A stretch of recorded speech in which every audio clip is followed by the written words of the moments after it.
Ouvi dizer que este ano a Vindima vai dar bons frutos, com aromas bem vincados de descontos e notas florais de promoções. Para quem aprecia o que a vinha dá, a preços que a carteira também vai apreciar. Até 3 de outubro visita a campanha de vinhos e enchidos da Auchan e aproveite 25% de desconto imediato na compra de 6 garrafas de vinho iguais. Conheça toda a variedade de A a Z em auchan.pt. Auchan, militantes do bom, do são e do local. Promoção exclusiva para membros do Clube Auchan. Limitado a 36 garrafas por cliente, exceto Auchan Gourmet.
And hello, ladies and gentlemen. Welcome to the Sunday Cup. It's a grand return for us, in a way. Week 1 coming up. We've had some matches already happen, but today we have Peg versus We Handless. Woo! And hello, ladies and gentlemen. Yeah, I am Rabbit Panda, also known as Mystic, joined today by Drake and Song, who's on the cast for the first time. Draken, please introduce yourself to everyone here. A bit about yourself, or whatever you'd like people to know. What can I say? I've been playing League of Legends for like 8 years. And well, as you mentioned, it's my first time casting here today. And other than that, there's actually not too much to tell about me. Well, I'm sure you'll have a fun time on the stream anyway. Coming up, it's Premium Esports Gamers. The lineup there is Terminator, Stewie, Mokaiba, Hawk004, and Shuxi. And then their substitute is Ungentle Bang, also known as Rocks. On the other side, we have We Handless making their debut. Well, for some of them, it's their debut. Camille Fick, Mr. Green Sheep, Mamui, Marzargo, CU. And then on the bench, it's J. Cole Fan Account, or Fan Ac, whichever one you'd like to say. Peg is technically, I guess, our longest tenured team, while the We Handless are going to be making their quote-unquote debut. Mr. Green Sheep, Mamui, and Mars Argo have played in the past splits. For those of you who don't know, I believe Mr. Green Sheep and Mars Argo were part of Adaptive, along with Shuxi, actually, who's now on Peg. And Mamui, God, I wish I remembered this stuff. I want to say Adaptive as well, but I'm not 100% sure. Whereas on the Peg side, Terminator and Mokaiba, I believe, are entering their third split on Peg. Shuxi entering their first, and Stewie is now in his second. You think that maybe them knowing each other for a bit longer is going to help them out here, Draken, or do you think that won't really matter? Well, personally, I think it may be a little bit of help for Peg, at the very least, as they seem to be. They already know, kind of, it's not the first time playing. And they have a bit of I would argue they had a relatively decent run previously. Pretty good. And what the most, I want to say, hyped team playing today. And I think they can make a decent use out of it for coming into the split again, knowing a bit more about their opponents, and playing into their playstyles. Just for a bit of information for everyone, we are currently waiting to get into draft. Because of some issues with Unlock Champions, we're going to be doing it on a website instead of in the client. We will obviously have the client just do a quick little blind pick. But hopefully it should cause no issues. We've had issues in the past where someone is like, oh, pick this champion. Oh, we don't have it. We need to remake draft. And that caused quite a few delays. Now, the curious thing for me here is which side are both teams going to play for. And it's all open, really. Yeah, they can start. Sorry, I'm getting I was getting asked by someone here if they're allowed to start. I think we're getting into draft soon, then. Yeah, it looks like we will be. Hopefully not going to take too long with the draft. Yeah, hopefully. I will say, technically the favorite team in this match is We Handless, the new team. They are, I believe, like 100 or so points above Peg. It's sorry, a couple hundred, actually, now that I think about it. I would have to double check. But I think that Peg do have the teamwork to overcome this. Yeah, that's what I believe as well. As Peg, as I said, I believe that Peg, having played in a tournament like this before, should have the teamwork down to be able to overcome a small point difference. Yeah.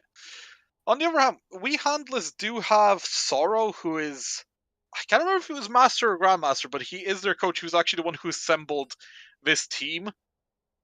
maybe some LEC teams are going to be looking for a GM and he'll be able to assemble them a team. But we are actually in pick and ban now. It is already starting. As let's see here, the first ban is Aurelia by Peg, taking that away from the top laner of We Handless as the Rel. First ban on the red side. And I think the Rel ban is actually pretty good on this one, as Rel has been pretty dominant as a support, both on the professional stage and in normal drafts as well, or especially against the AD bot lane heavier mashups.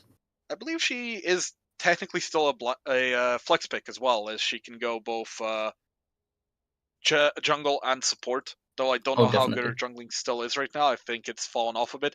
Camille taken off by Peg. Looks like they want to target the top lanes. See the Hecarim. I guess we handlers just don't like horses, huh? What's the next ban going to be? Lilia? Though close, she's not technically a horse, but it's going to be Victor. Yeah, so Twitch and Victor are the last two bans coming out. Let's see what Peg go for now in the first pick. Do they maybe try and go for top lane, hope it doesn't get pinched more? But ooh, it looks like a Jhin hover, and that is locked in. They're instantly going for the ADC lock in, which personally I don't think is the best call they could have made, as I think there are more dominant picks that you can however, first pick. On the other hand, you do have how do you say, safety, I guess, by going ADC, since his counter pick is less powerful in that. Speaking of counter picks, Tristana. This is not a pretty matchup for Jhin. On top of that, Tristana can also flex into mid lane. Yeah, that's true. So I think that Tristana is a pretty powerful pick here. Now, what are they going to go second? Are they going to just immediately pick the support, I wonder? And they are. That's a Blitzcrank pick immediately coming in. This may already cause for devastation on Peg's side, as Blitzcrank and Tristana are a very strong combination, especially into the likes of ADCs of Jhin, who suffer a bit from mobility, at least in the early stages of the game. Yeah, there is still something like a Morgana if they want to get a bit of safety in there and counterpick the Blitz, but we will see the Jarvan coming out. This is post-nerf Shojin, I believe. Zyra actually being hovered here. Funny enough, Ungentle Bang, the substitute for Peg today, he's actually a Zyra main, so hopefully he's been passing on some instructions to their starting support if this gets locked in, and it is. Oh boy, and Poppy, that's an insta-lock Poppy. They were ready for that one. Yeah, I personally believe this is going to be a Poppy jungle pick, as Poppy is very strong into a Jarvan jungle, as he has to use his dash to engage in major fights. And there's always the knockaway as well if he does decide to try and engage. There's actually get an engage off. So yeah, this seems like a very good first draft start from We Handless, and we already see that Kayle and Vladimir banned away from their respective sides. Peg really do not want this top laner for We Handless to get his champions, do they? It is 3 bans now in the top lane specifically, because I would argue, I mean, Kayle can technically flex mid, so can Aurelia, but those are top lane bans, realistically, I would say. Yeah, I totally agree with you there. So the top lane is already getting narrowed down quite a bit. Yeah, it's going to be interesting to see what they actually end up picking, especially because We Handless has counter pick as well in top. Yeah, they are red side. I don't think it's going to be weird if we see a Renekton pick come up here, as well, as Renekton is relatively strong in the current meta. I will say that We Handless have left open Terminator's, I guess, one big pick, which is the Aatrox. I wonder if they are just trying to bait him into it, as, ooh, that's an Anivia pick. That's an interesting one. They want some control in the mid lane, I guess. Icebird coming out. And it is going to be countered by Siggs, who most of the time has actually what I would argue a very decent counter pick into Nivea. And Yeah. we see the Ornn being hovered onto the top lane. The And Ornn locked is in. locked in, but I feel like there might be a bit of a concern on Peg's side now, damage-wise. I don't know if you'd agree. Jhin isn't exactly a ton of damage later on, especially against a Poppy. Like, granted, they have Zyra, Ziggs, who can both go Liandry's if need be, but and there's a Mundo pick, yeah. Oh I'm boy. surprised I didn't see any Renekton here. I would probably. I think one of the teams should have gone for Renekton, but it's not come out. I'm surprised on that one. I'm very happy about the Mundo pick though, as I love Mundo. Yeah, the Mundo's a very good pick here, and we'll see how well it works out. Yeah, as you mentioned, Pekka is lacking a little bit on the damage side. Now, I don't think they're lacking too much. Jhin in the late game has a lot of burst damage potential. However, that's not going to do a lot of good into something like the Mundo or the Poppy, or if that's which is mostly likely going to be a tank Blitzcrank. You're going to have your issues with consistent damage, especially as we see the picks being something like a Jhin and a Jarvan, who excel mostly at burst damages. Yeah, and well, right now they are just quickly going through the picks in blind pick, just to make sure everything is okay. I think these are all the correct champions. We had a moment once. I can't remember what match it was, but they did a draft, had to restart it, and someone picked a complete different champion.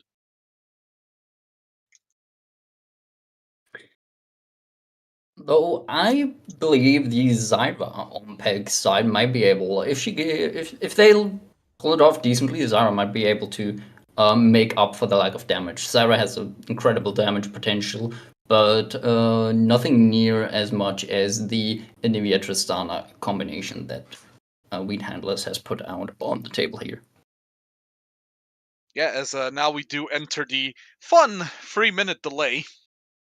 I think the stream should have a timer pop up soon. But yeah, looking at this, I'm gonna have to ask you for a prediction here for game one. First game on the broadcast for you. Who is your winner for game one? Just off of draft. That is a bit of a difficult choice to make, but I would almost say, off the draft alone, I think that Wheat Handlers probably will have the upper hand from the draft alone here, as they Ironic. have the more damage and they have the tankiness to build it up. So they have a good front line, they have decent overall damage. Even if Tristana falls behind, she is still able to push out enough damage on objectives such as dragons, towers, and that like. While Anivia, I think, is just an overall great zoning pick, which is, I think, a good tool into the likes of Jhin and Zyra. Ziggs can stand at a distance, so he's probably not going to have too much trouble around the Anivia if you place it correctly, because of his range. So he doesn't have to get around the wall, but other than that, I don't see Jhin and Zyra being able to put too much pressure onto the Anivia, at least in the later stages of the game. Oh, so I would argue it's Wheat Handler favored from the draft alone. It's a Wii handless, by the way. Not you said a bit Oh. weirdly. Yeah, it's why I said it was ironic. You said they had the upper hand. Yeah, as I actually see their coach Sorrow in the chat right now on the stream. I just noticed he put a message in there. I'm sure he's confident in his team right now. Hopefully, they will repay his confidence. He is he did do the draft with them, but he has to leave the voice chat obviously during the game. Gonna be real. Honestly, my big interest here is the jungle matchup because Jarvan, I feel like, can get a lot of work done early, but once it gets to later stages, I feel like Poppy just shuts him down, and it's now a question of whether Jarvan can do enough work for that not to matter later.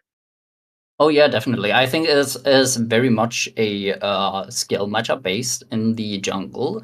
As you said, Poppy has a lot of tools to counter the Jarvan. However, it's also based on the Jarvan's execution. Can he bait out the Poppy W? Can he dash away from the Poppy's ults? These are all micro decisions and skill matchup dependent variations in the jungle matchup that can definitely change the tide of the game. Can the Jarvan get onto the back line? I doubt it, honestly, if he can get on the back line. With a decent enough setup, it shouldn't be impossible. And depending on whether Jarvan goes for the Bruisery build or the Burst build with Lethality build, which is very frequently seen as well. But it looks from the runes alone, Jarvan is going Conqueror, so he's probably going to be going for the Bruiser build here. The Gold Drinker Shojin combo is still pretty strong, I'd say. Yeah, Even and now, Jarvan has post-nerf. not been weak. Jarvan is definitely a strong jungler that can get a lot done.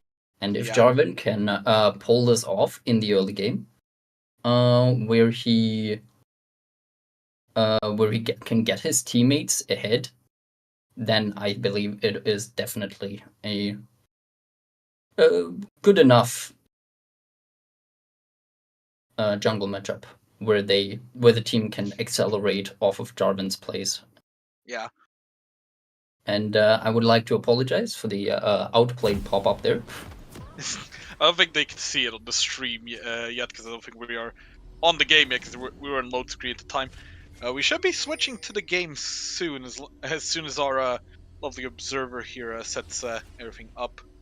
The object timer, scoreboard, chat, hides the time controls and everything. Now, let's see here. Blitzcrank going no skin. What do you think of that? Ooh, I definitely think he should have gone for a skin here, but I see multiple no skins both on Ziggs and Jhin, so it's not. But a little boom Blitzcrank wouldn't have hurt. I believe Ornn is also skinless, but that's not saying a lot with how few skins he has. Well, Yeah, he is justice skinless. for Ornn. Justice for Ornn. I'm a bit disappointed. I was hoping to see Mr. Moneyman Mundo, and we see them going in for early vision control on the top side jungle, sputting out the Ornn on the blue buff. Also, I noticed on stream the resolution is a bit messed up. If our production can fix that quickly, set the resolution to 1920 1080. Minions have spawned. I believe that should be fixed now. In a second or two, I think it'll pop up on the stream. As one of the staff, I'm always checking this stuff quickly.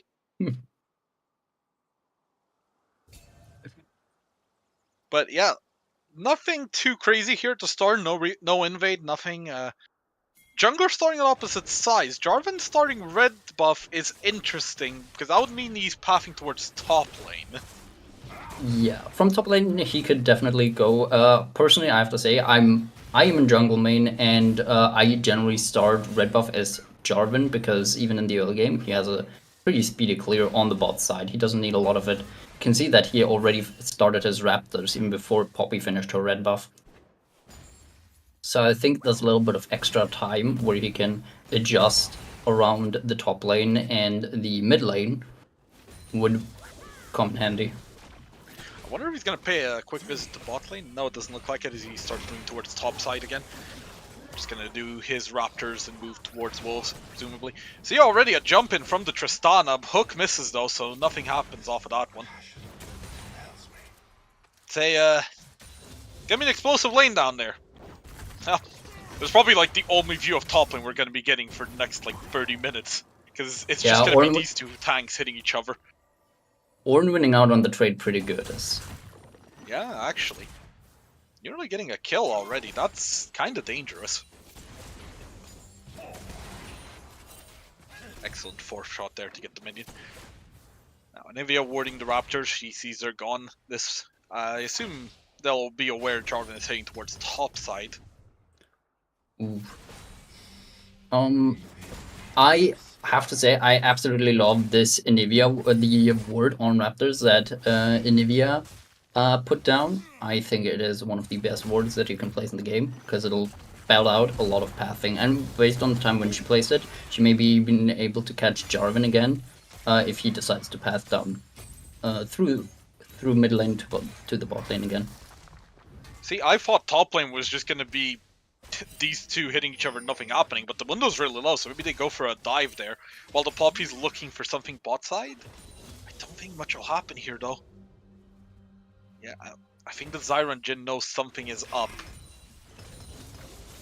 They don't have any vision placed, but it's definitely... They're playing a bit too... Jhin misses the W. And as you can see, the Zyra, just the plant damage is just putting down so much damage just from the plants. Yeah. So I think they'll have the DPS cover. Some of the, at least in the early stages, have a lot of the DPS covered just from Zyra's plant. You can see Poppy pathing back down, but the bush is warded. Let's see if they get anything. Blitzcrank running in. There's the engage here, though. Blitzcrank is going to go down, but I think it's going to be a trade, 1-for-1. Can the Zyra get out herself? She is getting hit quite a bit by the Tristana, but I think she's out. Are they going to dive? No, they will not. That's just a 1-for-1 trade. First blood does go to Jhin, which is nice, but at the same time, he might miss some CS here. Poppy and Tristana just trying to push it out. Nah, it looks like Jhin should be able to get back in time. First buy is a Zeal. That's an interesting first buy. Usually you would go for the Noon Quiver, but here's the Zeal.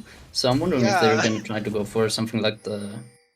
I don't know why, I'm expecting some messages from Stealth in a minute about this Zeal first item. I'm pretty sure he's in the stream. He says he's supporting Peg because of the cat pictures.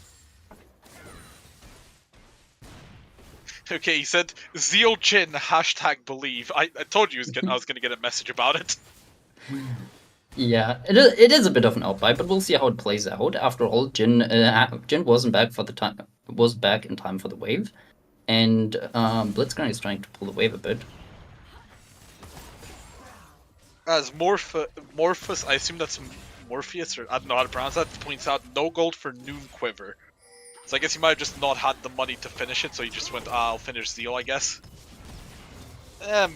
We'll see how it works out, I guess.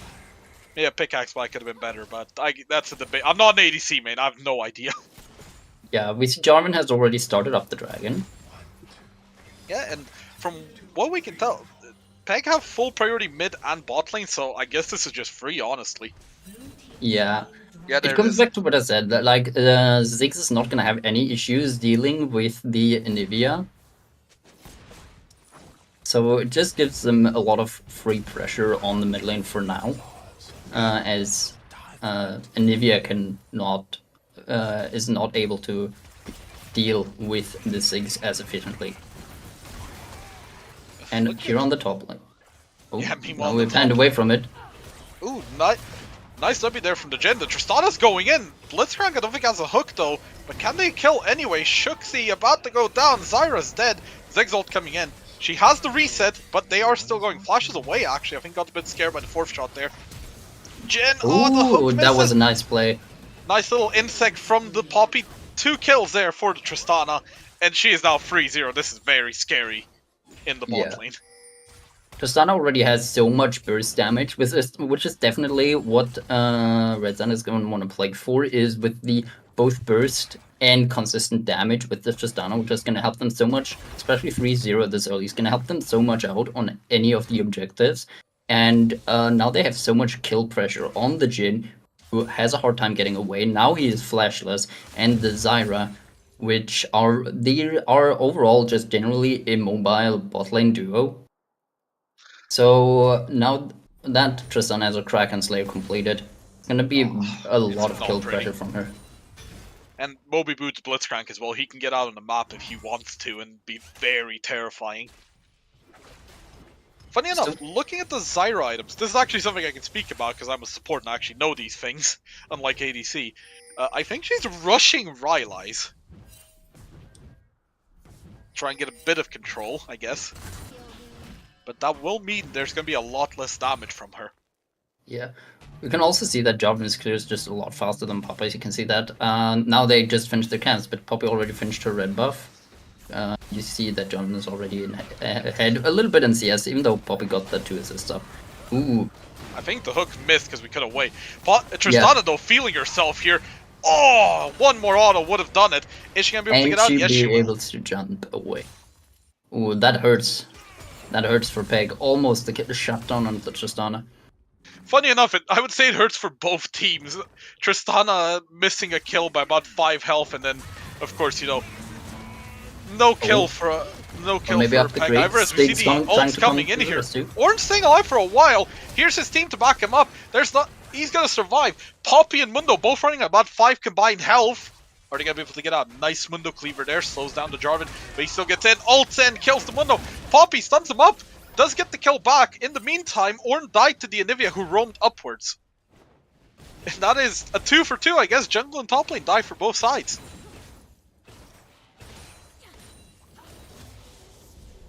And if things have... Meanwhile, in the bot lane, Tristana gaming. And as I mentioned earlier, this is what the Jarvan actually can do. Now, Jarvan hasn't been able to exceed that much pressure as he wants to in the early game. But he is able now, with his E, with his ult, be able to get into a backline. Now, it doesn't do too much into the Mundo. Mundo was low health in this case. But maybe we can see this in the later stages of the game. If Jarvan is able to put down EQ ult combo damage onto the Tristana, who is relatively squishy, they might be able to do something in the late game against this slow building up monstrosity in the bot lane. We haven't really focused on top lane though, and I only just noticed there's actually a 13 CS difference there. I might have to stop myself there, as there's going to be a Herald fight. Poppy just going in on the Jarvan. He's not going to be able to EQ out. There's the Poppy W, but it actually expires as Anivia comes in. Are they still going to... Is Peg still going to contest this? It looks like it. Smite fight, goes to the Jarvan. He gets the Rift Herald. Anivia forced to run away by the Ziggs. Jarvan still trying to chase down the Poppy. Meanwhile, Eggnivia getting attacked here. Poppy has no health left. Oh my god, I didn't even notice how she suddenly lost so much health. Anivia goes down to Ziggs on the side. Nice little stun, but it won't matter. Double kill for Ziggs. And the Rift Herald for Stewie. That was beautifully played by Stewie. He waited the exact perfect moment for the Tristana W to go out, Q's out, slowly makes his way back in, just to smite, steal away the Rift Herald. Beautifully executed. Very close on the hook there as well. Could have been another kill on the Zyra. And just as I say that, might be another kill here. Ooh, that's a lot of damage, but they are going to survive. Nice W from Jhin there. Ult. Oh, Blitzcrank's going to have to block this, but I don't think he can block all 4 shots. He's not got the health for it. 4th shot comes in, goes wide.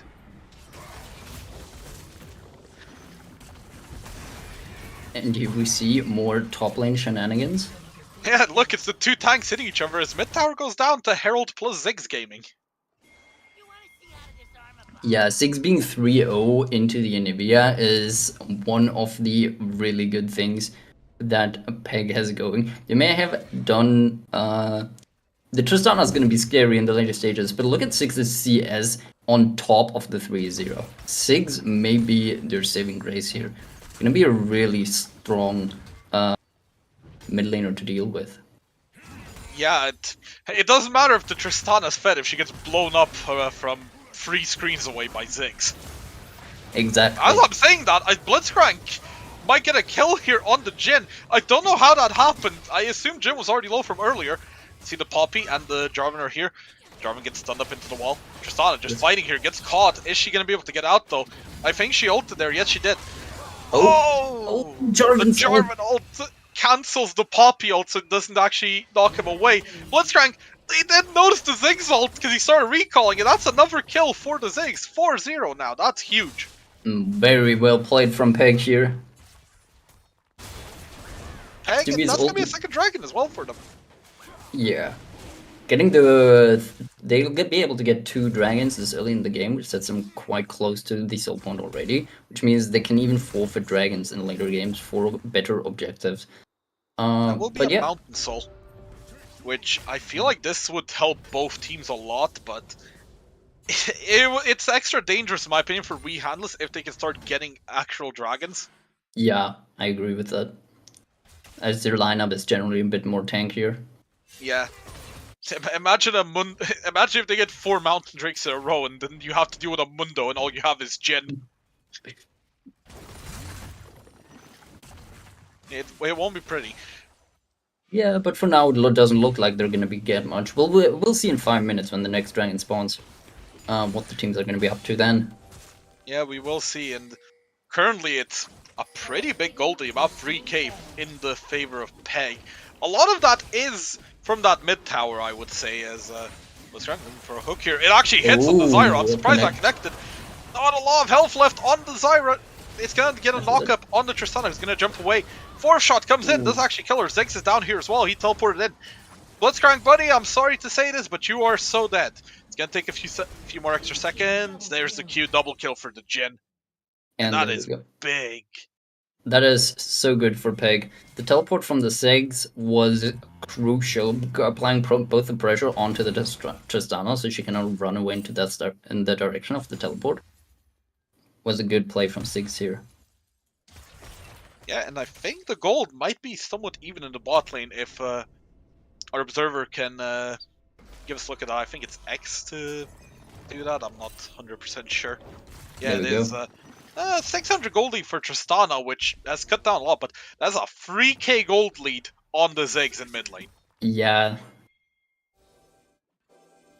The Herald gold gave them so much, and you can see that the Jarvan, now 2-1-2, compared to the Poppy, also is on over 1,000 gold lead, almost a 2,000 gold lead. Yeah. I think the Ziggs, I'm not 100% sure how much it was. I think he was like 2k gold up. And the next, like, most rich member of either team. And it's gonna be very scary to deal with. He's already got Leon and Dries. He's gotta be close to Seros now as Mundo walks into the Jarvan. Blitzcrank's here to help, but I don't know if it'll be enough. Hook goes just wide of the Ornn. Yeah, we'll see how this plays out in the later stages of the games when the tanks come online. Because yes, a lot of the gold is on, most of the gold is on Ziggs. But if Ornn and Poppy manage to build enough magic resist, it may not matter too much in the later. Oh, that's actually got interrupted. Nice stun into the wall. Jarvan, ooh, the hook, it hits! Is he gonna go down though? There's no damage here. Tristana's finally here. Will it be enough? No, just barely not enough. Finally goes down to the Poppy. Ziggs does pick up the kill on the enemy jungler to avenge his. Oh, that's a nice flash hook there. Ziggs, is he gonna go down? This should be a huge shutdown for the Tristana. It is. He does get a kill back on the Blitzcrank, but whew, that's gonna be a lot of gold going into the pocket of the Tristana now. Yeah, that was a big shutdown. Now this Tristana is even bigger than she was. Now we see that Tristana is actually only like 500 gold down on the Ziggs. So... Actually, interestingly, objective bounties came up for We Handless here. They might be able to... I don't know if they'll be able to pick up any towers to actually get those objective bounties before they fall off. No, I don't think so. No, they pick up... Yeah, they pick up top turret? Huh? I think that slightly bugged out there. Yeah, I'm pretty sure that was supposed to be mid turret. Yeah, it said Mundo killed the turret, but top turret's still standing, so I think it bugged out slightly and they killed mid turret with the Tristana. Is what happened. Yeah. That was a bit of a weird interaction, but... Yeah. The important thing is, they got the mid turret, and that was an objective bounty as well. So that's a bit more gold into the pockets of Handlers. And here we see another top lane matchup. Wow, this is exciting. 29 stacks on the Heartsteel for Mundo. That's something, I guess. If we can see what the gold difference is on the top lane. Now I see Mundo is only 12 CS up, which is not that big of a difference here in this stage of the game. I think it was relatively even there. I'm not 100% sure right now as we see. Oh boy. Peg's bot lane better start running. Nice Zyra ult and root there. The stun does connect on the Zyra though, and she is just going to go down here in a second. There we go. Poppy gets the kill. Not ideal, but it will be a kill at least. Jhin ultimate. Gonna get interrupted by the Poppy. Ziggs, however, is here. He might just kill the Poppy. One more auto. There it is. Yeah. Passive auto coming in. Poppy overstayed to get the ult off of the ulting Jhin, so he wouldn't get the kill, but did sacrifice her life for that, which may not be ideal. Yeah. Putting more money into the pockets of Ziggs. He's now 7-1. Yeah, and we see that the dragon did just come up, and this will be third dragon at about 18.5 minutes for Peg. That's not going to be ideal for him. For Wee Handless, sorry, I should say. Having a strong Tristana excels at taking down neutral objectives like dragons and towers, but that's not gonna be much of an issue if you just don't let her. So yeah. Peg is playing this very well in terms of objectives. The hard part is still to come, you would say, as they are gonna have to close this game out before the Mundo and the Poppy get too tanky. Although, I mean, they might just melt them anyway. Blue buff being taken there. Wee Handless, they're gonna need to find some kind of fight, and they need to somehow contest this. As we see the Unspoken Parasite coming out on the Ornn, those ornaments are starting to come in, and I guess, I mean, yeah, Mundo and Pop might get tanky, but those extra stats from Ornn are gonna hurt regardless. Yeah, and they're gonna be juicy, especially into a more late game focused comp. Like that actually interrupts the rocket. The rocket jump, nice flash away from the Ziggs ultimate, but I think the Tristana might still be dead. The W hits actually, but she lives barely. Oh my lord, that was close. This should still be second mid tower for Peg though, as we see them all grouping up together. Yeah, Herald coming through, that's gonna be probably gonna be even more gold into the pockets of Peg. Oh, we see the Poppy ultimate. Oh, it goes wide. And the Herald does get the charge off, the Ziggs W gets the tower. Poppy about to go down here, dies to the Jhin. I think that was the third shot. Fourth shot hits the Blitzcrank. He does not have a lot of health left. Charge on the inhibitor tower. Jarvan dives in, takes down the Blitzcrank. Tristana, you're on your own right now, but you got a lot of damage in your back pocket. Oh, the Jarvan barely lives. Jhin with the Gale Force in. That's gonna be a lot of gold swinging into the pockets of Peg. They're actually just still going. Yeah, Ziggs Lay putting down so much tower damage and Shell cracking into the Nexus towers spells disaster for Wee Handless. Oh my lord, that was...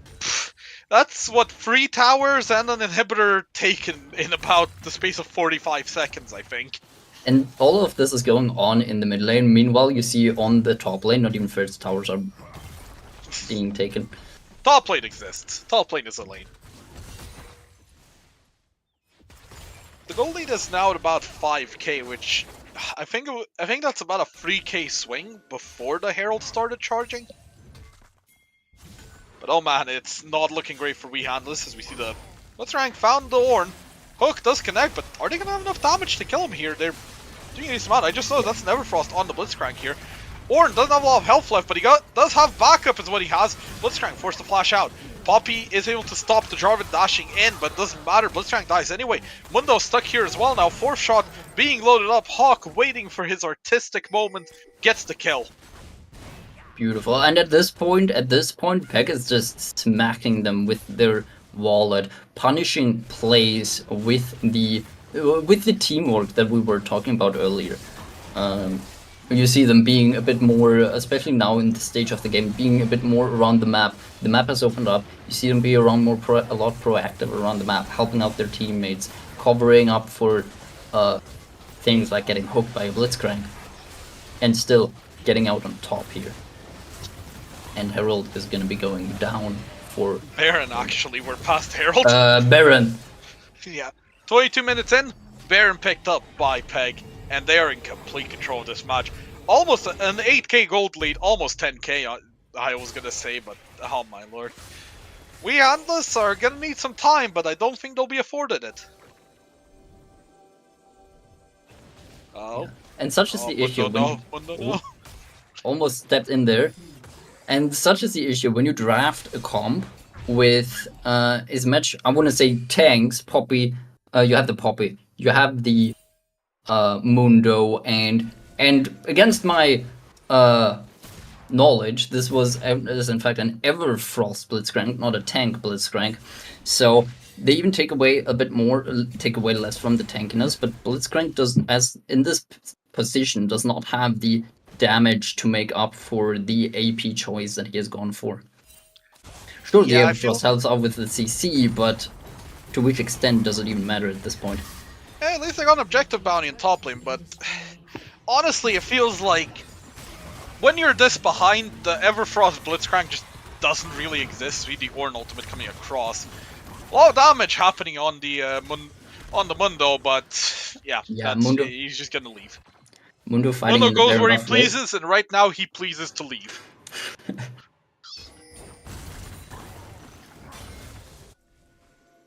This is actually going to be Soul, I think, for Peg. I just realized Dragon is up, and there's no way we Handless can really contest this. You see, Mundo is on the top lane. They're not grouping up for any Dragon. They don't have a space to move into the Dragon pit, so Soul is probably going to be picked up by Peg here. So, in this situation, is what do you think, Mystic, would the we handlers have to do in order to be able to come back from this goal deficit, from the hole that they kind of dug themselves? Honestly, as the game state is right now, I don't think they have much of a chance, really. There's nothing really for them to go for. Their only real win condition, I guess in air quotes, right now is Tristana, and she needs about 3 more items before she can deal with the opposing team. I think Tristan does have the damage to be able to deal with them. However, there's not enough peeling for her. She doesn't have the peeling that she needs in order to be able to do what she needs to do in these fights. You see her even here being pretty much being alone in the bot lane. Oh, Blitzcrank connects a very good hook, and you see she has the damage. She does. However, so does Peg, and they are just killing people in mid lane right now. The Jarvan going in. Poppy, that's a super mega death rocket. Oppenheimer would be proud, and that's another kill for the Ziggs. I just realized the Jinx ultimate, not Ziggs. Yeah, ultimate. I was about to say the super mega death rocket is Jinx's. It's something Inferno Bomb, I think, is Ziggs' ultimate. Speaking of Ziggs, he's kind of corner right now, so he tries to get a kill back, but it's going to be a shutdown going to the Mundo. Some things are starting to come back for we Handless now. Yeah, they're trying with tooth and nail to get their hands back into the game. But at this point, you might want to have to consider, if you are we handlers, you want to look at what we did wrong in the draft, how we can be better in the draft, and start preparing for the next game. You see, the inhibitors are still open. Now, I'm not saying there's no chance. Yeah, you know, games have been won with less. All I'm saying is technically a Peg player could disconnect right now. And then it's a 4v5 for we Handless, so anything is possible. But as things stand, it's gonna be a rough one. The Baron's coming up in about 2 minutes. I imagine that Peg is just gonna wait for that. Yeah. It does look like they're more trying to take another Baron and close the game out with Baron. And, however, I do not see that we handlers, they're not setting up for the Baron. There's not enough vision on the Baron. In general, that is a concern that I have. You see, they have right now, everybody, they have, Peg has a lot of vision control. Now, mostly in the bot lane, but it's been a reoccurring thing all over the match that Peg just has immaculate vision control. They have the vision where they need it. Yeah, it's... Honestly, I feel like a lot of the wards that we Handless have placed are a bit too defensive, almost. Like, if you look at the spaces the wards are, it's at blue buff, at their Krugs, and at this bush here. Well, it's about to get cleared out, but yeah, there's no real forward vision except for that one mid bush. Yeah, on top of that, I mean, their draft that is what their draft says. That's what their draft screams. You have Blitzcrank, who's mostly a defensive player, defensive champion. The same with, I would almost say Poppy, but Poppy can of course also be very aggressive. Tristana is very aggressive, but they're not playing this aggressive play style that I want to say half the roster needs to do, while the other half plays very defensively. Anivia, very defensive champion, for example. Yeah. And in return, you have the Ornn, very aggressive old. You have the Jarvan, aggressive. Jhin, very aggressive. And of course, the ace for Speaking of Peg in Jarvan this being matchup. aggressive, I Yeah. think that was a bit of a lag spike there from him. I'm not quite sure what happened. He just kind of walked into all of Wee Handler's Jhin ult coming out. Here's the Ornn ultimate as well. Peg are going to try and turn this. Blitzcrank has no health left. Tristana is just going to go down. Ornn is in the Omnivia ult and he doesn't care. Mundo gets W'd by the Jhin. This could be game here. Nice little Poppy ultimate to get away the Ziggs. At least it might have saved the game a bit, because that could have been a wipe and the game. Lee Sin? What? You said Lee Sin. Did I? When? Oh, you said Lee Sin might have saved the game a bit. Oh, I said at least that might have saved the game a bit. That makes more sense. And as you can see, like as soon as the Tristana is out of the game for the handler's side, they're just lacking all damage. Well, speaking of damage, that's a lot of damage on the Blitzcrank. Who is that again? Like the main damage sources. Anivia, Tristana's been getting ahead in the early game, but doesn't manage to convey it throughout the game. And their Anivia, although pretty relatively strong in CS, is not even remotely close to her lane counterpart, which is the Ziggs. So Ziggs has massive damage, the massive burst of damage, while Anivia still can put out lots of burst damage. Being 1-1-1 is not enough to keep up. And speaking of the lack of damage, they are trying to take this Ornn down, and yeah. Ooh, he will actually go down there. Anivia picking him up. The smite, it's got it! Oh. The Poppy gets the Baron. Is this actually going to matter, though? I don't think Poppy can get out of here. Anivia gets his exalted. Ooh, Tristana picks up the Jhin there. Poppy does go down. They're still trying to fight this. Mundo is trying to run, but he can't. Anivia just stuck there, getting chased by the Jarvan. Still trying to get out, but I don't know if she can. Tristana's here now. Can she try and turn this? Gets rooted by Desire. Does get a kill on her, but it's not going to matter. Let's see if Anivia can get 2v2 away on the from map. this. Wee Handless has the Baron, but for how long? Ziggs bomb misses. Nice little wall there from Mamui. He doesn't have teleport to try and do the egg port, but he's just trying to buy time, I guess. Elder Dragon is up, but no one else from Wee Hands is. Apparently Mundo claimed another objective bounty somehow. I don't know how that happened. But I think minions took a turret. Yeah, another weird little interaction here now. Blitzcrank, the only one left on the team of Wee Handlers with the Baron buff.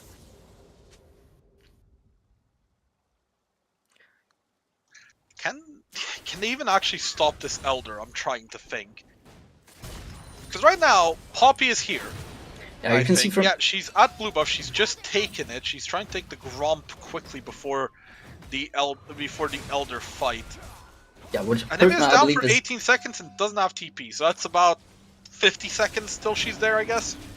Yeah, which I believe is a bit of a mistake. You see Poppy going for the blue, going for the Gromp. Instead, now they have no vision. Nobody has managed to set up any vision. Yeah, Mundo trying to walk in, but he can. You see the plants there also completely blocking off Poppy and Blitzcrank. The Dragon is still aggroed, but it's not being taken. Or now moving in, he's just going to tank that up. Peg are playing this slowly, and it's somewhat smart from them, but also very risky, because Anivia is coming in now. Can we see Wee Handless actually move into the pit, though? Dragon's at about 6.5k. Poppy is there. She's going to go in. She has Smite. Can she be the hero again? She will not. Poppy ultimate does get the Jarvan away, but she is now stuck. Getting chased down by Desire with the Liandry's Lament and the Rylai's. Ziggs ultimate comes across. Jhin ultimate. She's out of range of it. She should be able to get out now. Gonna be a bit of a saving Private Ryan operation here to get the Poppy out, but she will. Yeah, she will escape. Ornn was chasing her, so I thought she might alter something. Now things are getting very dangerous for Wee Handlers. You see, Ziggs has now purchased his death cap, and with the Elder Dragon, things are not looking good. In any fight now, it seems like if in any fight that Peg wants to take now, they're going to be coming out on top. They have the damage, they have the numbers, they have the vision control for it to make plays. I think we're just waiting for a Peg engage here from the Jarvan now. And that'll be the game, because they'll just get deleted when it happens. Probably the Ornn ultimate together with a Oh, Zeg's ultimate coming across actually doesn't hit anyone. Tristana jumps away. This is gonna... We handless! This can be your last stand now. If you want to make it, here you go. I think that right now Pega's just waiting for the Ornn ultimate and for their minion wave to push in so that they can make plays. Oh, Poppy gets caught. I think that's her gonna go down. Yes, there we go. The Elder Drake executes her. Jarvan goes in, does get caught. He will go down, but I don't think it's gonna matter. Mundo's dead. There goes the Anivia. It's all on the Blitz and Tristana. Blitz is dead. Tristana, you've got a bit of health left, but it's not enough. Elder Drake executes her. That's gonna be a 1-0 win for Peg. Coming in big. Yeah, it was a very good game from Peg. Played it very well, despite their lack of a bit of DPS, but it seems to some have execution issues, I'd say, from we handless, personally at least. Yeah. So we have. But, oh boy, there's gonna be a lot for him to work on here, heading into game 2. As honestly, I'm trying to think where exactly they improve. What would you, starting with the draft, where would you like, I guess, better it, or what would you try and change? For we handler side, I would definitely think that they didn't have the damage that they needed.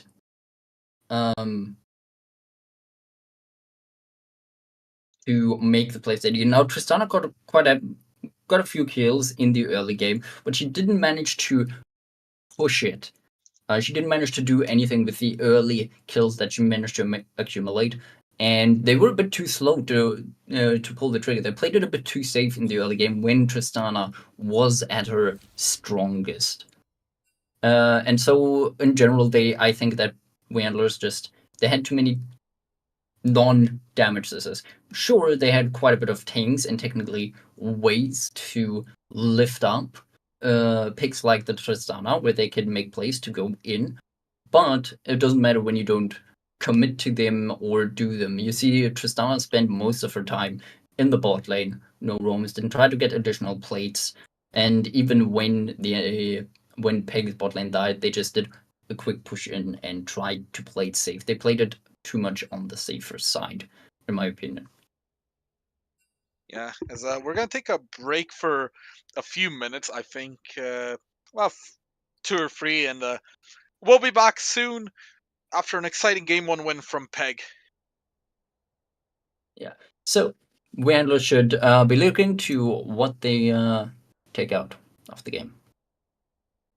Well, we'll discuss it. We'll discuss it when we're back. I think. Yeah, the timer I think is already going to be starting on the stream. I don't know if Moonshade set that up. Yeah. Yeah. All right. See you all then.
And welcome back, ladies and gentlemen. Exciting Game 1 has been completed.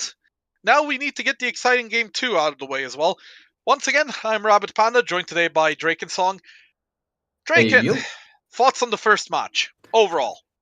Well, my call was actually to start off with. My call was that we handlers were gonna win, based on the draft, which turned out to be quite the wrong prediction. And now I see that they actually have quite a bit to need to be improved upon if they want to stand a chance in the second game here. Everything from the draft to the overall team setup to the commitment. But I do believe they can pull it back. I believe they've learned a bit from this game. They are selecting blue side here, as I'm sure we'll be getting into the draft soon. Their coach is already in their voice chat, I assume, currently explaining to them what they need to fix on, what they're going to be doing as a game plan. Honestly, I think that the biggest thing is that they need to get something with a bit more prio mid.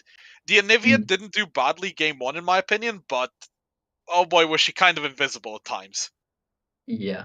And I agree. I totally agree with what you say. So I don't think the Anivia pick was that bad. She can put down a lot of zone control, a lot of control, which could have technically hurt Peg in the first game quite a bit, but didn't play to all the strength and was a bit too passive, in my opinion, in certain situations.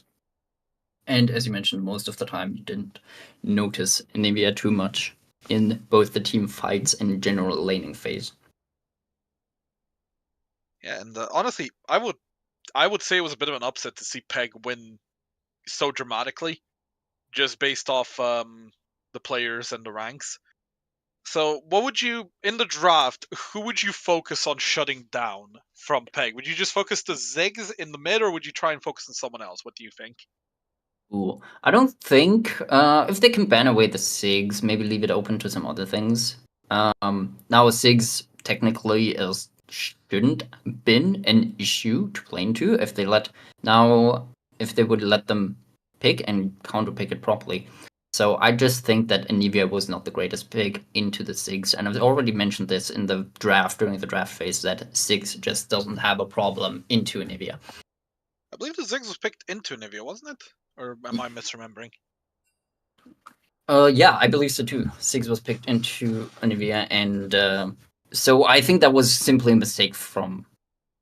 Oh, well, not a mistake from Peg's side. A good play, rather, from Peg's side that they choose the SIGs into the Anivia. So I think they should try to be a bit more, maybe not focus so much on the bans, more on the picks. Have a bit more proactive picks. That maybe are a bit more flexible, that can be a bit more proactive throughout the map, throughout the game, that have a bit more openness. Think, for example, mid picks like an Ahri or an Azir, which have decent roam potential. They still have the magic damage. They have still the zone control that, for example, not as much as an Anivia, but still enough to make a big difference and have a huge impact onto the game and how they need to be played around. Yeah, I'm not quite sure what the status of the champ select is right now. I believe I do think we got the spectator link, so we should be getting ready soon. But we'll see about it. Just to give everyone a quick update. Yeah.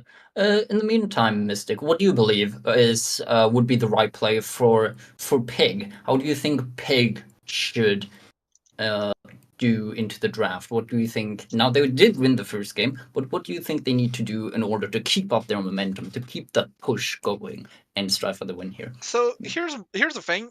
Yes, they won, but I feel like the draft that they had was very risky because, well, the Jhin being your ADC, he's going to be a bit lower damage, especially if the enemy team has tanks. And I feel like if the game goes a lot more even, Peg would feel that, whereas this time they really didn't. And it's something that wasn't punished.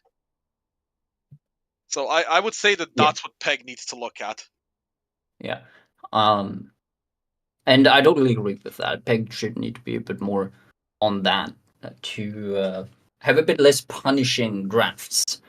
Now, yeah, as you mentioned, Peg won, but it could have ended pretty badly if they wouldn't have played it as well, or if I want to say we handlers had misplayed it in the way that they did. Yeah, as I see the OK can start being given in the chat, so it's like, we're going to be heading into draft now. Once the stream switches for us, so we can actually tell you what's going on. You all can see exactly what's going on yourselves. Oh, there we go. I think we're good now. Yeah, as looking at the draft right now. Yeah, we are waiting. We got the OK start, but we are still waiting. Fantastic. But we'll be looking into draft phase soon. Very shortly, we'll be up into the draft. So which picks and bans would you like to see coming out into this game too? Based on, based on the performance in game 1, I would say get rid of the Jarvan. As weird as it sounds, I think he ended up being able to. Whoops, I just dropped something on my table. He ended up being able to create a lot on the map early, and then later on, he was just constantly being able to start and find good fights, and that really messed with We Handless. As we are actually in draft, I almost didn't know, so I was trying to explain the point and dropping something on my table. We see the double horse ban again from We Handless, and we see the Aurelia ban from Peg. Once again, and the Camille ban coming through once again. Yeah, this is very similar to game 1 so far. I think it's actually the exact same order. Yep. And there we go with the J4 ban from We Handlers. Yeah, that replaces, looking at it right now, Victor from game 1. And the final ban from Peg, curious now. In game 1 it was Twitch. So it was Aurelia, Camille, Twitch, and it looks like it's going to be Twitch again. Peg just banned the same champions. Now I do like the Jarvan ban from We Handlers, but as you mentioned, personally you would see something completely different from Peg's side anyway. So we'll see how that one plays out. And I do love the Sejuani pick. Personally, I'm a jungler and I love playing Sejuani, as she just gives so much potential into skirmishes and picks, as she's very CC heavy. Yeah. And tanky enough. Now Peg. They're going for Jarvan again. Sorry, Jarvan. Jhin. I saw that it was a J champion. Look, I was close.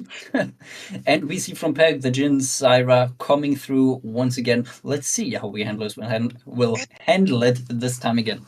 It didn't go great game 1, but I guess this could be a redemption game for them. Yeah. Personally, I did like the Tristana pick that We Handlers had last time. It worked until it didn't. So we'll see how they're going to make it work this time, if they're going to go for the Tristana again. I mean, honestly, it might be a bit extreme to say, but I think We Handless dominated game 1 in the bot lane, at least as the Sivir pick comes out. Mm-hmm. A bit less all-in power than the Tristana, but can still be dangerous. I have to say, I do not like the Sivir pick. I don't, especially Sivir Leona. I don't think Sivir Leona is a good combination into Jhin Zyra, as Sivir is good into. She can spell shield and she can spell shield abilities, which is great, but you have to. Jhin is all about this 4, as we all know. So, and you cannot spell shield Jin's 4th shot. And Zyra has Q spam, and her E is relatively hard to spell shield, and then on top of that, she usually drops an ult on top of that. So having the spell shield of Sivir from Sivir, I don't think is going to do enough, and Sivir is just a wasted ability in this, where you could have other champions that can do better. Especially now, the bounce into the plants is good, but other than that, I don't think Sivir is that strong. Well, into and this. at least she can spell shield the Vi ultimate, as Vi got picked for third pick on Peg's side. We see the Kale ban coming in again. This is, I guess, Peg are just repeating completely their draft. Now, I think that the plan with the Sivir, I guess, is just she can run Jin down. Like, Yeah, with the movement what is he speed. gonna do to stop you? You know. And plus, not just you, if you're ulting, what is he going to do to stop the entire enemy team running at him with like 500 move speed? We see Ornn Victor taken out. So, the last game, the bans here were Vladimir Gangplank, which are both open now. Mhm. So we'll see how Peg plays into that. But even then, I don't think, Sivir can ult and then the team has a good, but unless Sivir has the backup from the jungler or from the top laner, I don't think it's going to matter too much. Now you have the Leona, which can go in, but all of this, Sivir and Leona themselves alone can easily be countered, both by the Zyra and by the Jhin, as Zyra can put down lots of damage, even if Leona goes in, and you can see the Gangplank being locked in. Yeah, that is going to be. Pardon my pun. That's going to be an explosive pick as well. That is.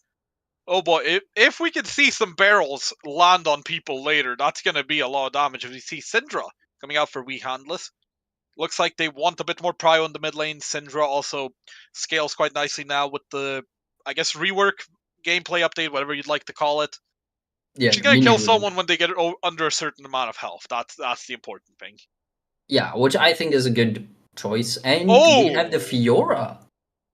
Now this is something we said that they might need some more damage. We handless last and Fiora, that is a pick that does damage.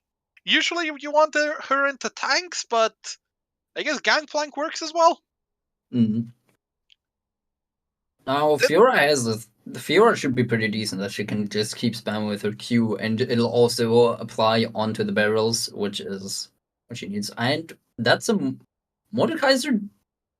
I believed. Oh, wait! Is I that just in realized. Gangplank mid? I think that might be Gangplank mid.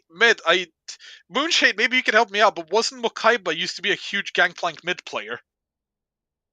Yeah. Moonshade just confirmed it here for us. He's our production guy because he used to be on on Peg for 2 splits. And yeah, Mokaiba is a big Gangplank mid player. So we have a Gangplank mid coming through. I'm curious to see how this one runs out. What do you think, Mystic? Do you think Peg is going to be strong with this Gangplank mid? I mean, theoretically, this Gangplank can just completely delete the entirety of Wee Handless in one combo if he gets it off. But I feel like the early game into Syndra is going to be a bit rough, to say the least. Now, I have another question for you here, Mystic. What do you think about the Fiora into the Mordekaiser? Fiora has the max health 2 damage. How do you think Mordekaiser is going to be able to handle that into the Fiora? Well, the thing, in my opinion, about the Fiora Mordekaiser matchup, pardon me, I'm not super experienced in it. I've played some Fiora, I've played some Mordekaiser.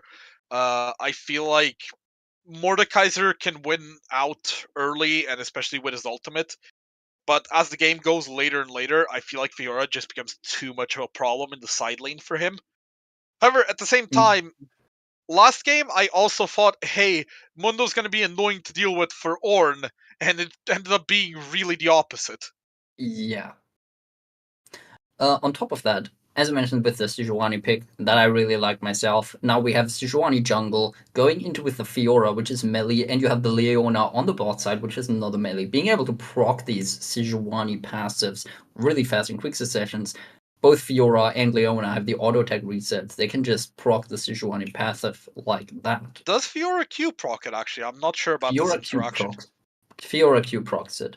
Ooh. If you time it well enough, then you could probably do like auto QE to get like free procs instantly of Sejuani, and that could be very dangerous.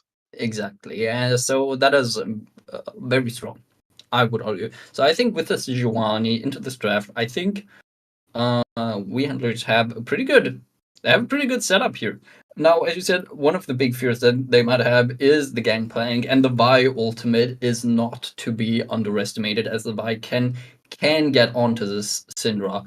But even then, I think the Vi is gonna have struggle because Vi can really only go into either Sivir or Syndra. Other than that, you have Fiora, which if Vi goes into the Fiora, she's in trouble. If Vi goes into the Leona, she's gonna be in trouble.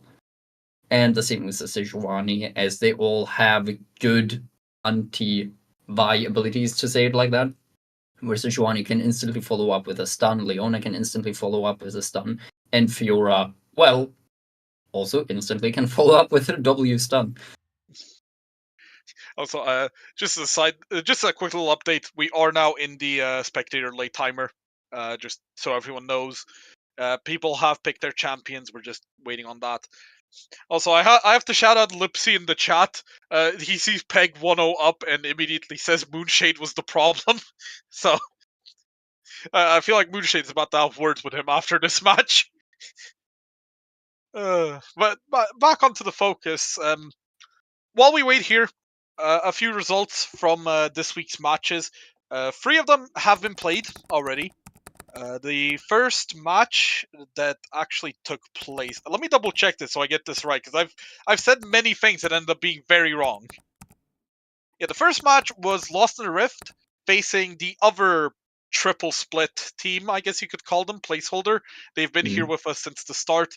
Lost in the Rift ended up picking up a 2-1 victory there. Then was Poros and Dragons against NPG Valor, also ended up being a 2-1 victory for NPG Valor. And the final one, another 2-1, which was Team No Name defeating MPG Enigma. And, well, if the trend continues, We Handless will win this game, but it's going to be hard to tell what trend is going to be followed, because Poros and Dragons won game 1 and lost the next 2, while Enigma and Placeholder won game 2 and lost games 1 and 3, so I'm going to have to ask you for a prediction again. Are we heading to game 3 or not? I was gonna ask you the same thing here. I was just about to ask for your prediction. I think we're gonna head into a game 3 here. I think the Sejuani, the Fiora, the Leona is gonna be very strong. And I do hold my hopes, especially because Syndra does have the early game onto the Gangplank. If Syndra can accelerate this early game, push it forward, and extend it onto the team, and if they can execute this again comes down to the team execution. So if they can execute it well, obviously it comes down to the team execution. And if they can do it, I'm almost certain we are looking perhaps on a game 3 here. I'm hoping out for at least one We Handlers victory. And seeing this draft, I do feel confident. I have to say, I like it. It's a decent draft, and we will be getting into game any moment. So are you hoping for a We Handless win, just because you want to see an exciting game 3, or do you just want to be on the cast for as long as possible today? I do want to see a We Handlers win because in this case, honestly, I'm just going to say it's because of the draft. I see the draft, and I think it's a good draft, so I think it's going to be a did. I prefer the draft of We Handlers this time again, but I've been wrong. I've been wrong before. So we've all been wrong at one point in our lives. Oh, we are actually in. Sever's running the Nidalee skin. Let's go. It's the Cafe Cuties one that always looks like Nidalee to me. As I'm gonna be heading in. I'm wondering. I don't think we'll see any crazy item builds or anything at the start, so we'll see. Neither team really looks at a crazy like an invade here. So, the stream just lagged for me. I don't know if that's for you. Oh, there we are back. Nope, I was. It's paused for me. I have a black screen. It's back for me now. Oh, there we go. Now I have it. 30 seconds until minions spawn. There, now I can see it perfectly. Yeah. Thank you in production.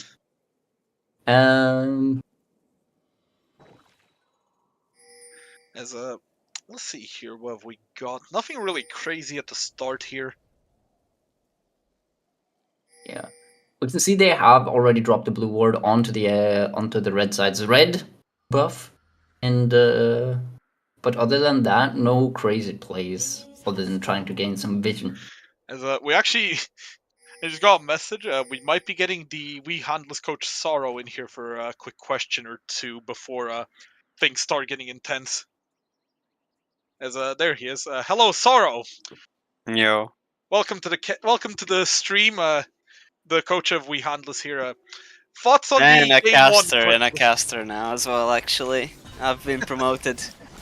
Well, you're just here for Congratulations. a couple of quick questions. Like Sure. that. What are your thoughts on your team's performance game one? A bit of a rough start to the split. I was watching, I was like, why is my top laner 1 HP? Then I had to go to the bathroom and I come back to 6-4-0. I'm like, what happened? A lot of things happened. Yeah, so I kind of missed out, but you could see which team's more coordinated. I guess Well- communication problems. Well, Peg have been playing together for a while, but after a game one loss, what did you tell the team? Just focus up, execution better. I just asked what were the problems, and bot lane really wasn't a problem or anything. It was just, I guess, mid jungle. So we just changed something up, and I came to a conclusion that Mundo is not the pick with that build. It's always important to adapt in these series. That's why we have best of threes. One last Yeah. quick question here. What were you expecting heading into the series? Were you expecting a quick win, or what was the plan there? I was ready to take the slows because the only practice they've had is like, how many flex games? Like 5. I was like, okay. I was like, do you have any questions? They no, we stumped them all. Like, oh, okay, we'll just see after our first game. So no expectations. But Speaking now about there's. Speaking about expectations, I would like to ask you now, while we have you here, I have a question for you too, is I'm gonna have how to do interrupt you you here. feel... So I'll be getting a first blood on the stream there, flash away from both the mid laners. But Yeah. nothing happens. Nothing happens here yet, only a bunch of quick trades and skirmishes. How do you feel about the current draft, and what do you think about your team's current state? As long as they don't, they have to respect the vibe, really. Oh, wait, I'm watching the stream. Sorry. Yeah, that's the mid lane play we were yelling about. Yes. Everyone can tell how much delay there is now. Yeah, I think we went from more comfort picks, especially in the mid lane, and jungle-wise, I think Jarvan is a more dangerous, like, early game aggressor than Vi. Vi is more like, she can appear, but I guess her flash is kind of dangerous, but I think if you can track her jungle early, which shouldn't be too hard, everybody should be safe. Then I told them to, respect her 6 and should be safe. Yeah, Yeah, speaking why? about She's going in respecting here her, on there this we as go. well. We might be looking Nope. into first blood, but just about not. Syndra gets out quite safely here. Well, thank you for answering a few quick questions here, Sorrow's device. Trying again, and oh, that's actually a flash. That will be And first that's blood. first blood for Vi. Yeah. Sorry, that's the way you're gonna. Sorry, that was the last thing we're gonna say, basically. But best of luck to your team, and I guess coming back now that there's first blood and Vi, you'll see in a few seconds on the stream. But thanks for joining us, and You're scaring me. Okay. Yeah. Have a good one. thank you for joining us. And, I'll see good you luck. on the casters deck in the future. I'm Yeah. sure we will. Hope so.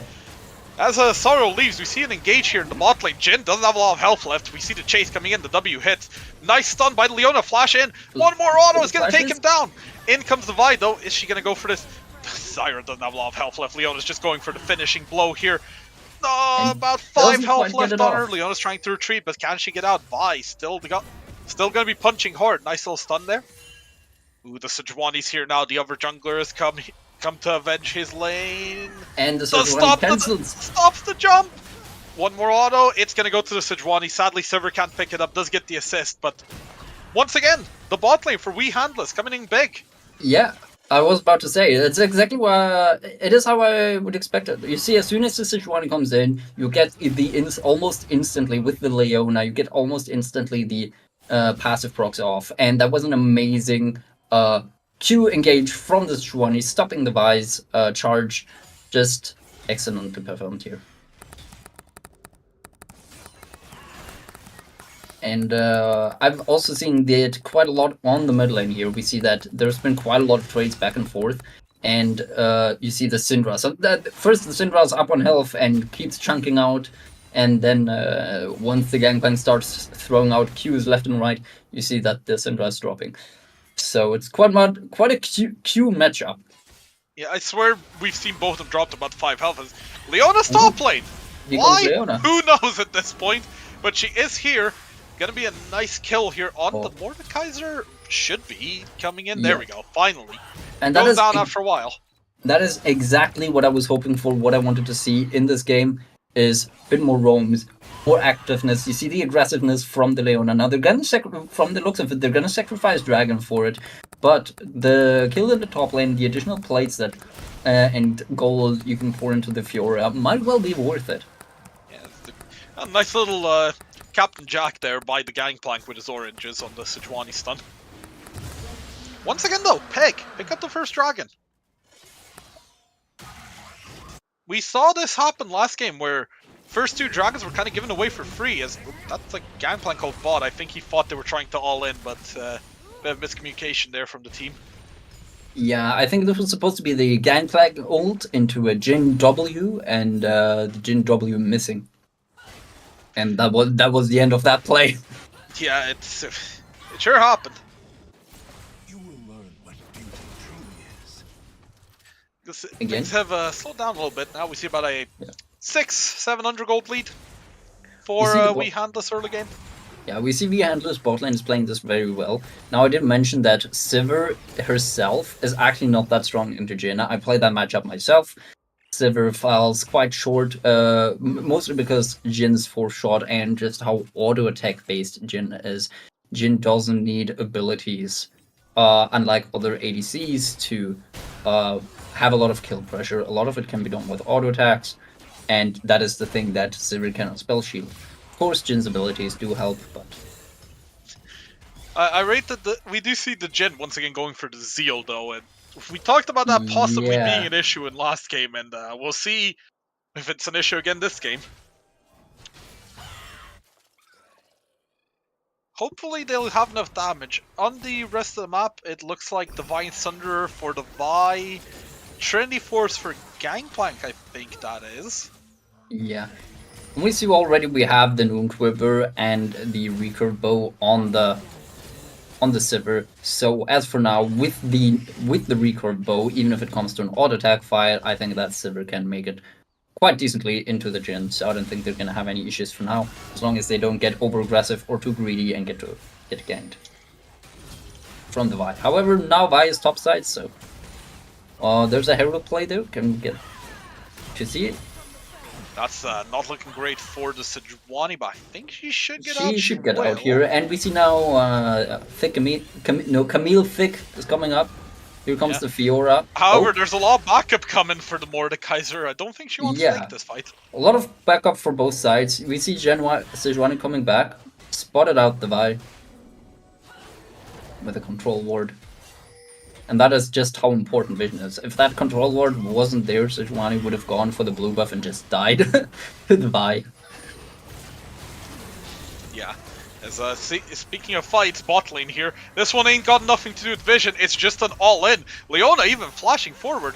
Can they actually chase them down here? They might be able to... Yeah. Zyra's just gonna go down. This is the risk with Zyra though, she is very squishy. Exactly. So having the Leona on top, getting on top of the Zyra, just spells out doom for Peg. Yeah, I mean... Zyra even... I think Zyra still has the, like, Easter egg where she grows bigger if she gets hit by Leona's abilities. I was unaware of that. Just knows the thing stealth message in the chat. As Jhin was ulting there, I think he was just trying to do a bit of damage on the server, but Sejuani just blocked everything. Yeah. For now, the mid lane Oh, matchup nice seems little stun. pretty... This should be a kill. Yeah, And it I was- is, but Mui picking up the kill on Mokaiba. Yeah, I was about to say, Syndra looking very dangerous and strong here on the mid lane. Even though she's down on CS, she does just have the poke advantage. Yeah, a bit of an overstep. Last game we saw the Herald mid from Peg. Looks like We Handless coming in and saying, hey, we can do that too. Vi just taking this fight anyway, doesn't really care. Leona's in mid. Zyra's moving up here as well. They see the Leona clearing the control ward, and the ward goes across the wall. Now we see Dragon's gonna be spawning in a minute, and we see We Handlers actually not setting up any vision for now. Most of the vision is dominated still by Peg here. You see two control wards, 2 wards. Or is that control ward? I'm not really... No, they are not. There's just 3 wards around the Dragon Pit from Peg. Yeah, and nothing really I think from that's a Handlers. Zyra seed on the map as well. Yeah. Meanwhile, in the top lane, these two are smacking each other again. I think they're actually... Are they in Mordekaiser ult there? No, they're not. No. Okay, never mind. Thought for a second they might have been. Nice little W from the Jhin, bit of poke. But we do see Handlers moving into the Dragon Pit now. Leona and Sejuani are already there. Vi is on Raptors. It's gonna be Doesn't very look dangerous in like, the bot lane. Oh, the Zenith Blade misses, but the ultimate hits Solar Flare right on the Jhin. He doesn't have a lot of health left. Sever just chases him down, kills him. Oof. Yeah, marvelously played. Now, and as you said, I don't think that We Handlers want a repeat of last game where they just gave away all the dragons. You can see them pinging that dragon, going for it. Control ward drop. They have the vision. They have it down. They're locking off the entrances, and Leona just Leona, but goes she in. might have overstepped slightly. Although I say that, Vi going in on the Sever. Nice Sejuani ult completely shuts that down. Not a lot of health left on the Vi. She goes out. I think she got her ultimate off just in time there, but it doesn't matter. Sejuani's still chasing on the gangplank. Can he get out of this? No, he can't. He does get oranges, survives the Syndra ult. Meanwhile, on top lane, we see the Fiora 1v1ing the Mordekaiser. They're now in the death roll. Oh, is he going to be able to outstat her? He will. That's going to be at least 1 kill back for Peg. But that is 2 kills in the bot side and the Cloud Drake for We Handless. Yeah, We Handlers getting their first dragon off this. Of this matchup. split, if we're being honest. Technically. Yeah, I was about to say, the first dragon off the split for We Handlers is going to be a Clown Dragon. And now I did see that Sejuani did actually smite Vi there for the kill, which was pretty interesting. Yeah, I guess just wanted to make sure Jungler was out, even if it didn't mean using the smite. It's just like Yeah, saying and Solar there's Flare also coming the across poke. from the Jhin again. This man is not having a fun time as he just goes down again. I don't think the Zyra is going to be getting out of here. Plants like the sun, but I don't think this one's liking it very much right now. Now, I am a bit unsure about the build path for Gale Force. Does Zeal build into Gale Force? I think it does. Yeah, I think Why it not has to, because say- I don't see it in Jin's inventory. I don't see it in Oh, Jin's we're- inventory anymore, but he I does got have the con- Gale Force. We got confirmation that it does. Yeah, okay. I was a bit unsure. I haven't played with Gale Force for a long time, so I was actually unaware that Seal builds into Gale Force now.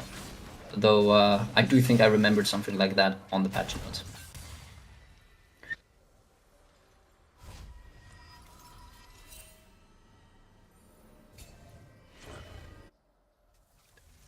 Bit of a stalemate here going on Yeah, now. there's not much to fight for on the map. I was just trying to look for something to talk about, but we can get a bit of look at the gold right now. It's not gonna be a pretty sight for any Peg fans in top lane right now, I think. We have a 10-2 for We Handlers. Leona top lane once again. This Leona roam is very scary. And it's I guess effective. this was the plan game 1 with the Blitzcrank, but it's working a lot better with Leona here.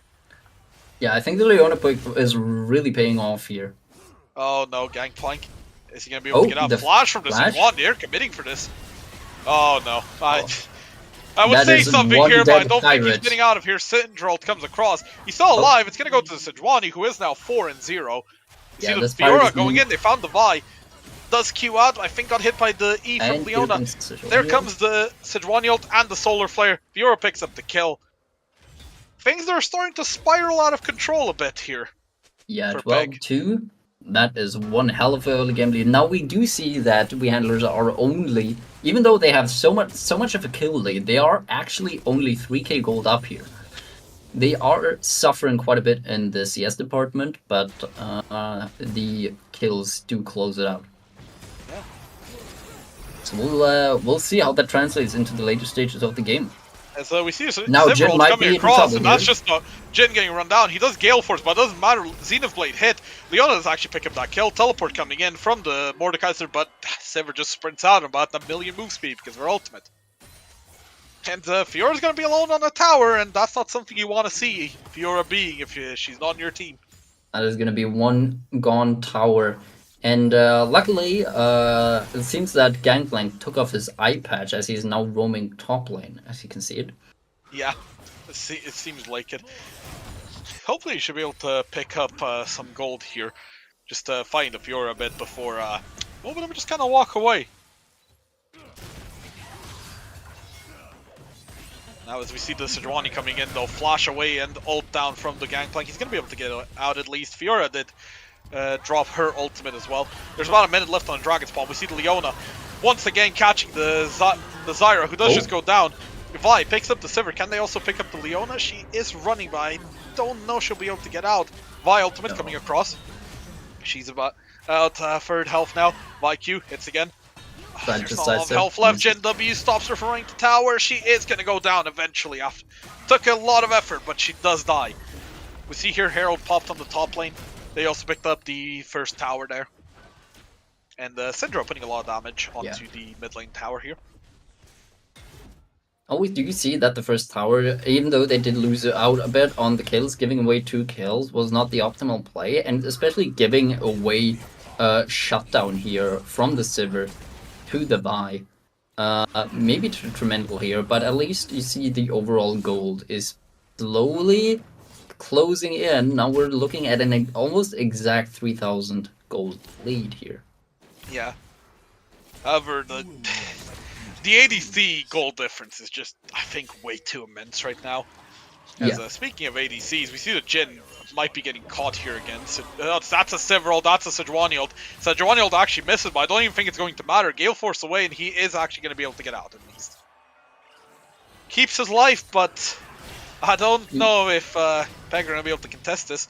Nice little trading in the mid lane from the Syndra onto the Gangplank. Barrel doesn't hit. Yeah. Leona's coming, Here comes though. the Leona.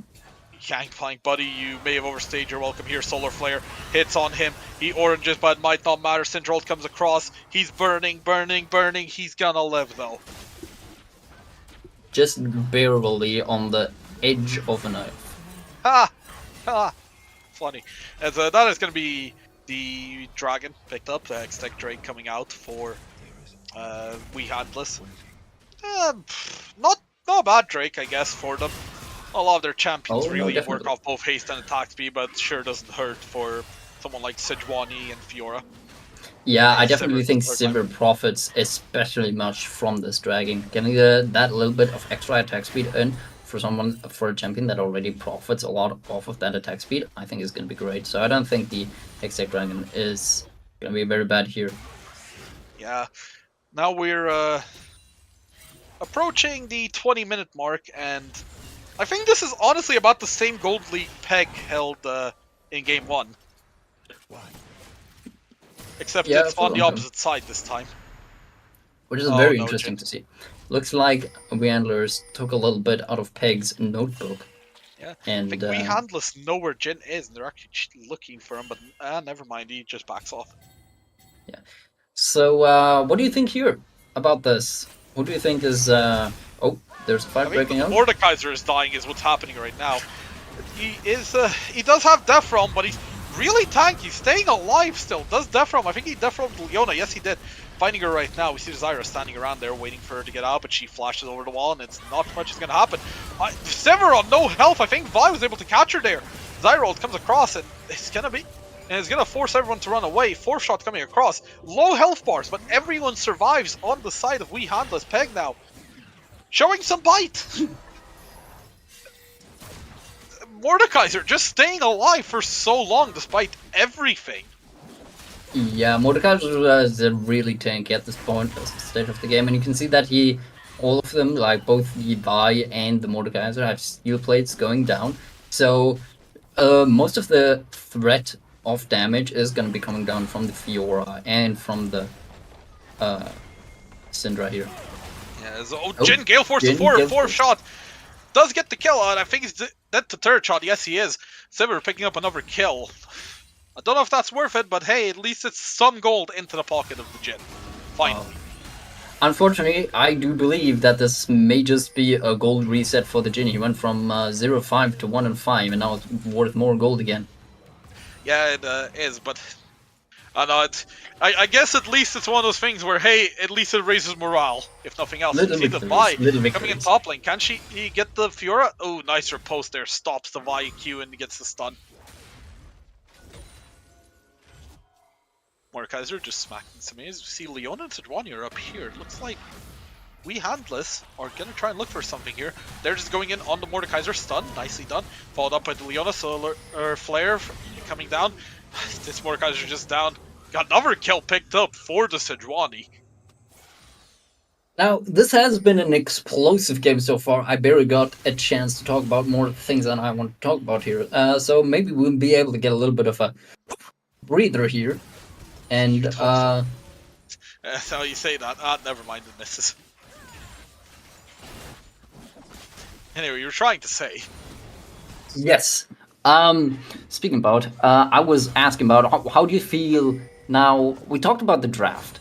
What I'm interested about to hear about, what I was gonna ask you is how do you feel about this very peculiar Gangplank mid pick into the Syndra? Now, I do see that Gangplank is 0-3, but in terms of overall, I don't think that Gangplank get a little drop in quality here. What is this? Yeah, I think there's a bit of lag going on as the Cinder Stun hits. But, I mean, he's actually up in CS, but as I say he's up in CS, he's forced to flash here from the Solar Flare. Nice setting step on the Zenith Blade as well. But, yeah, he actually has done really well in my opinion.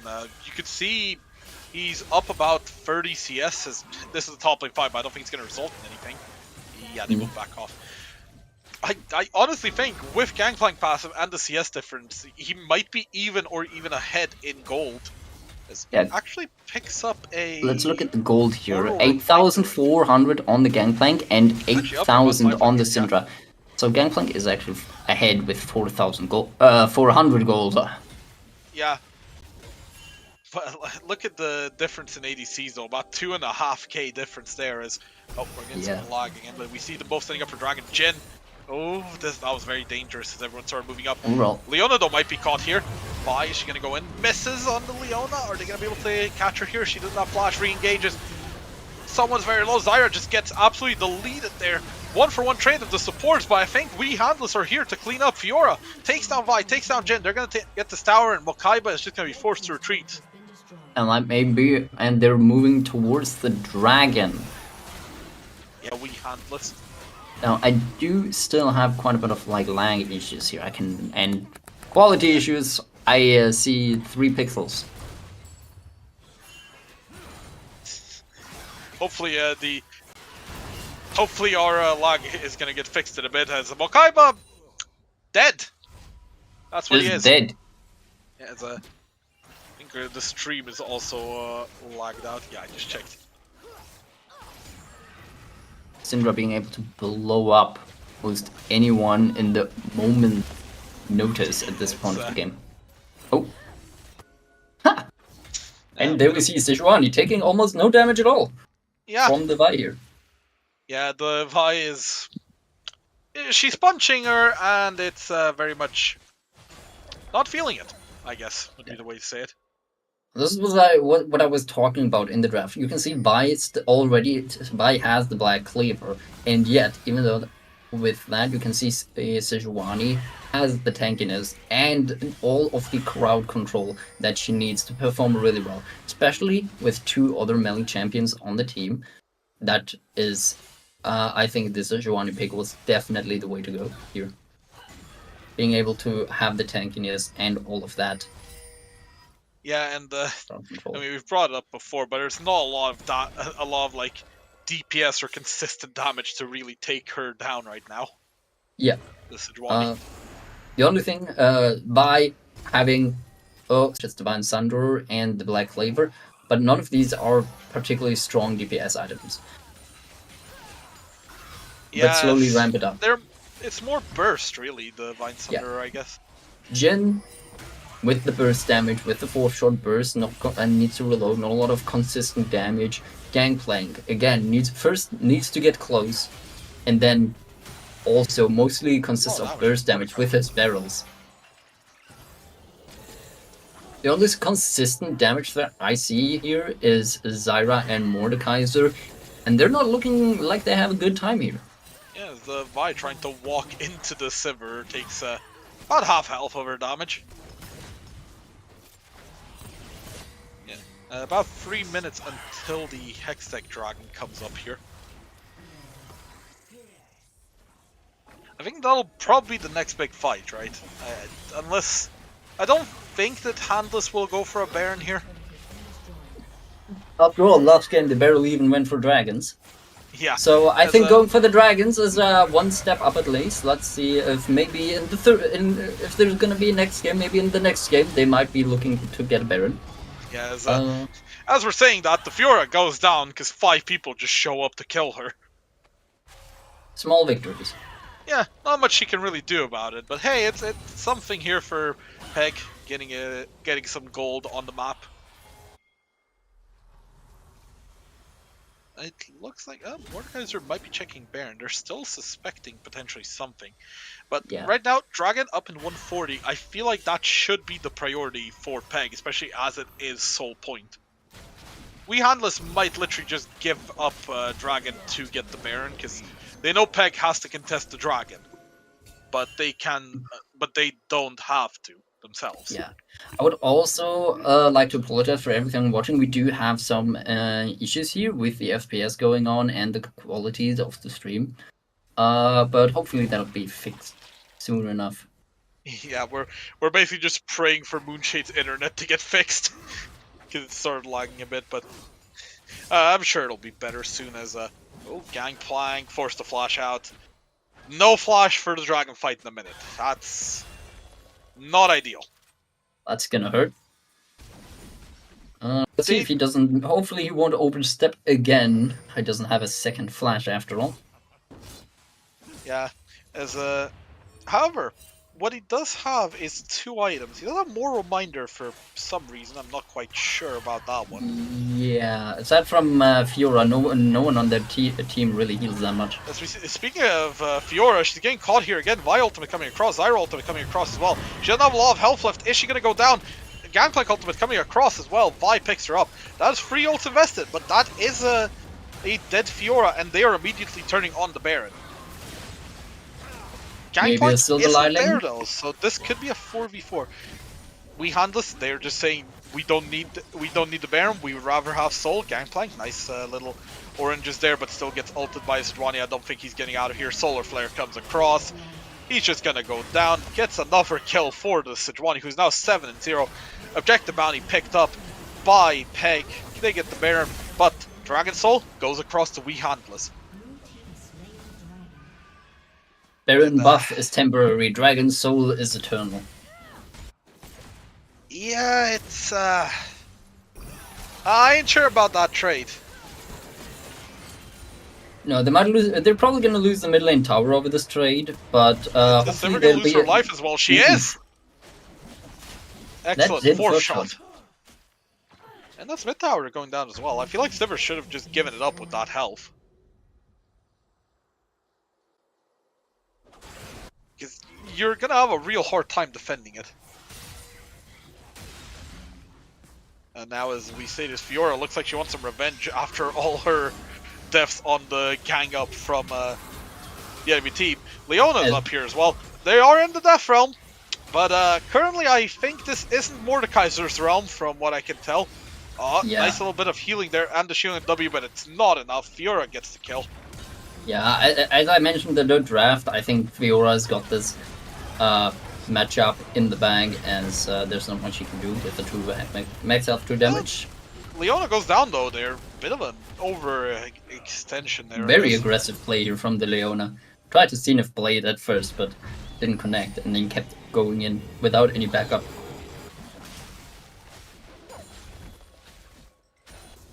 But hopefully the Soul Point will give them the extra bit of edge and damage they need to keep going and potentially close out this game.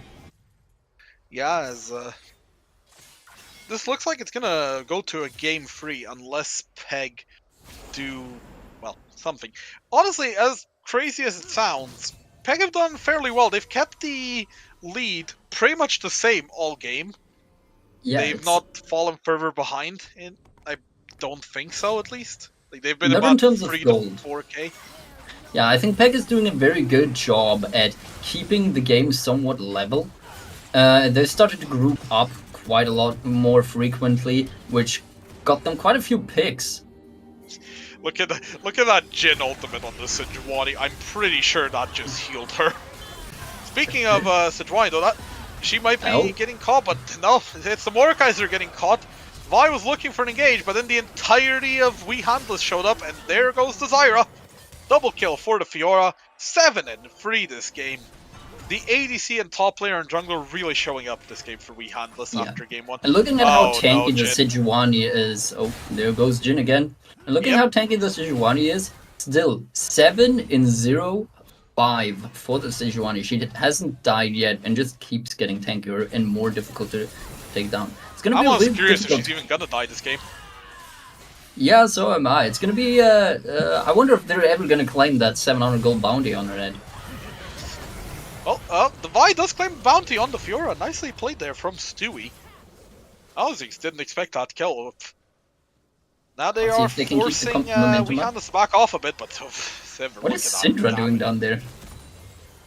She was defending Gangplank for about 4 minutes down there. Oh, by almost dying. Yeah, nearly. Yeah, to the dragon and the Q of Sivir. Well, speaking of Dragon, there's about 2 minutes and 20 seconds till Elder. We saw that last game it took Peg until Elder to actually close the game out, so I'm curious if this is going to be the same here. And We Handless might end up having to wait until they get the Elder. Though, I say that, Peg can potentially steal the Elder, and that could flip the game. Most Literally. definitely. Mordekaiser ults the Sejuani, no smite. And neither Sejuani or Mordekaiser go down very easily. Mordekaiser only has 2 items, but he is hella tanky. It's the W's coming in really clutch, I feel. He's able to survive for so long because of plus Jack Show. Most I think definitely. He's trying to get demonic embrace, but I think he's fairly far away from it. I'm No, not quite sure. he's like, let's see. I think he's only like 1,200 of demonics engraved, 1,250, I believe. Yeah, but I'm pretty sure he only just bought those items, so we can get a bit of a look at the gold quickly here in a second. I'm just looking at the item thresholds. The Mhm. Jin currently has Collector and Lord Doms, which I guess that's nice. He's trying Yeah. to get Rapid Fire. I wonder if he'll get it in time. As very nice little spell shield to block the Gangplank barrel. Yeah, Lord This Domus thing, his Sivir newest buy, I think is very good on the Jinny here. I think that's really needed, the Lord Doms. I personally think he should have bought Lord Doms before the Collector. Yeah, very, very likely he should have.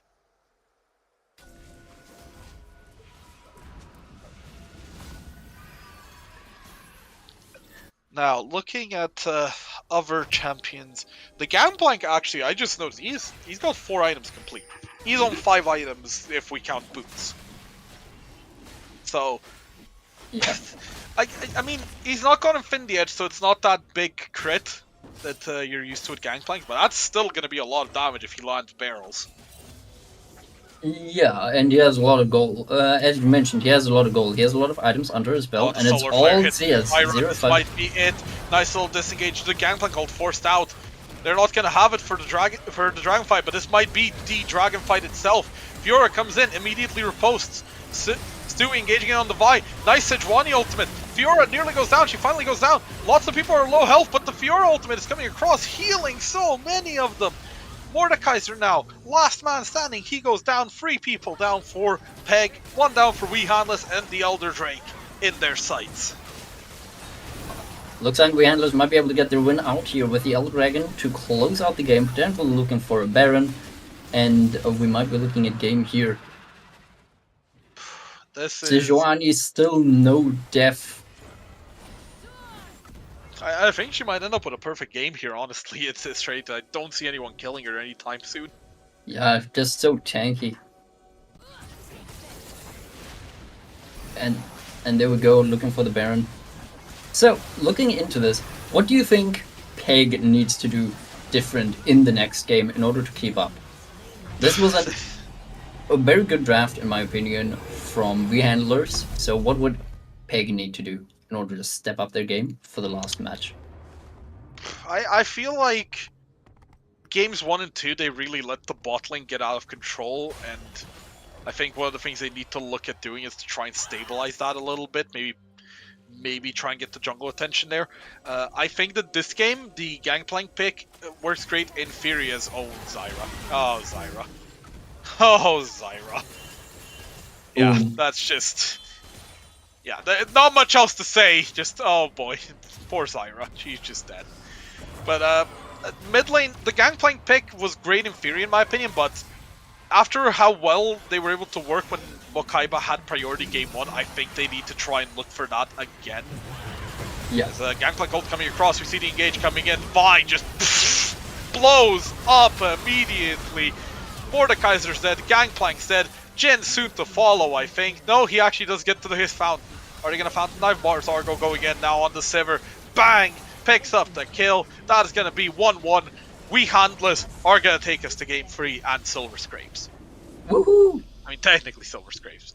Well, it's not technically Silver Scrapes. I think Silver Scrapes is only applicable for best of fives, no? It's technically only for game 5, yeah, but point is, we handlers are taking us to game 3. Woo! And a heck of a comeback from them after how bad game 1 went for them, if we can be completely honest. Definitely. Now, as I mentioned, there are a few things I would like to look at, potentially talk about, but we can save that for in between the games. Yeah, we can talk about that in between the games and potentially after the draft is complete. Yeah. I'm looking at something right now. It looks like we might be going into game 3 almost immediately because of how late it is here. I see. There's not going to be a 3-minute break? There might not be. I'm quickly just checking.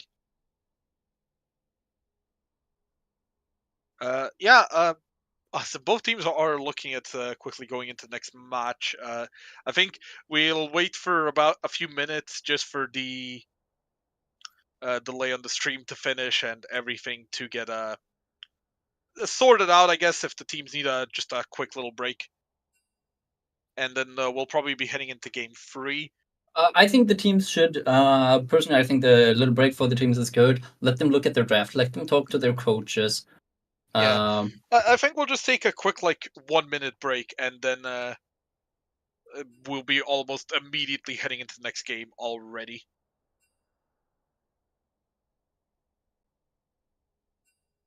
And we will see you after the break then. See you then, ladies and gentlemen.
And we are back, ladies and gentlemen, getting into the draft for this game fairly soon. I think we'll be switching over to the stream of the draft in a second.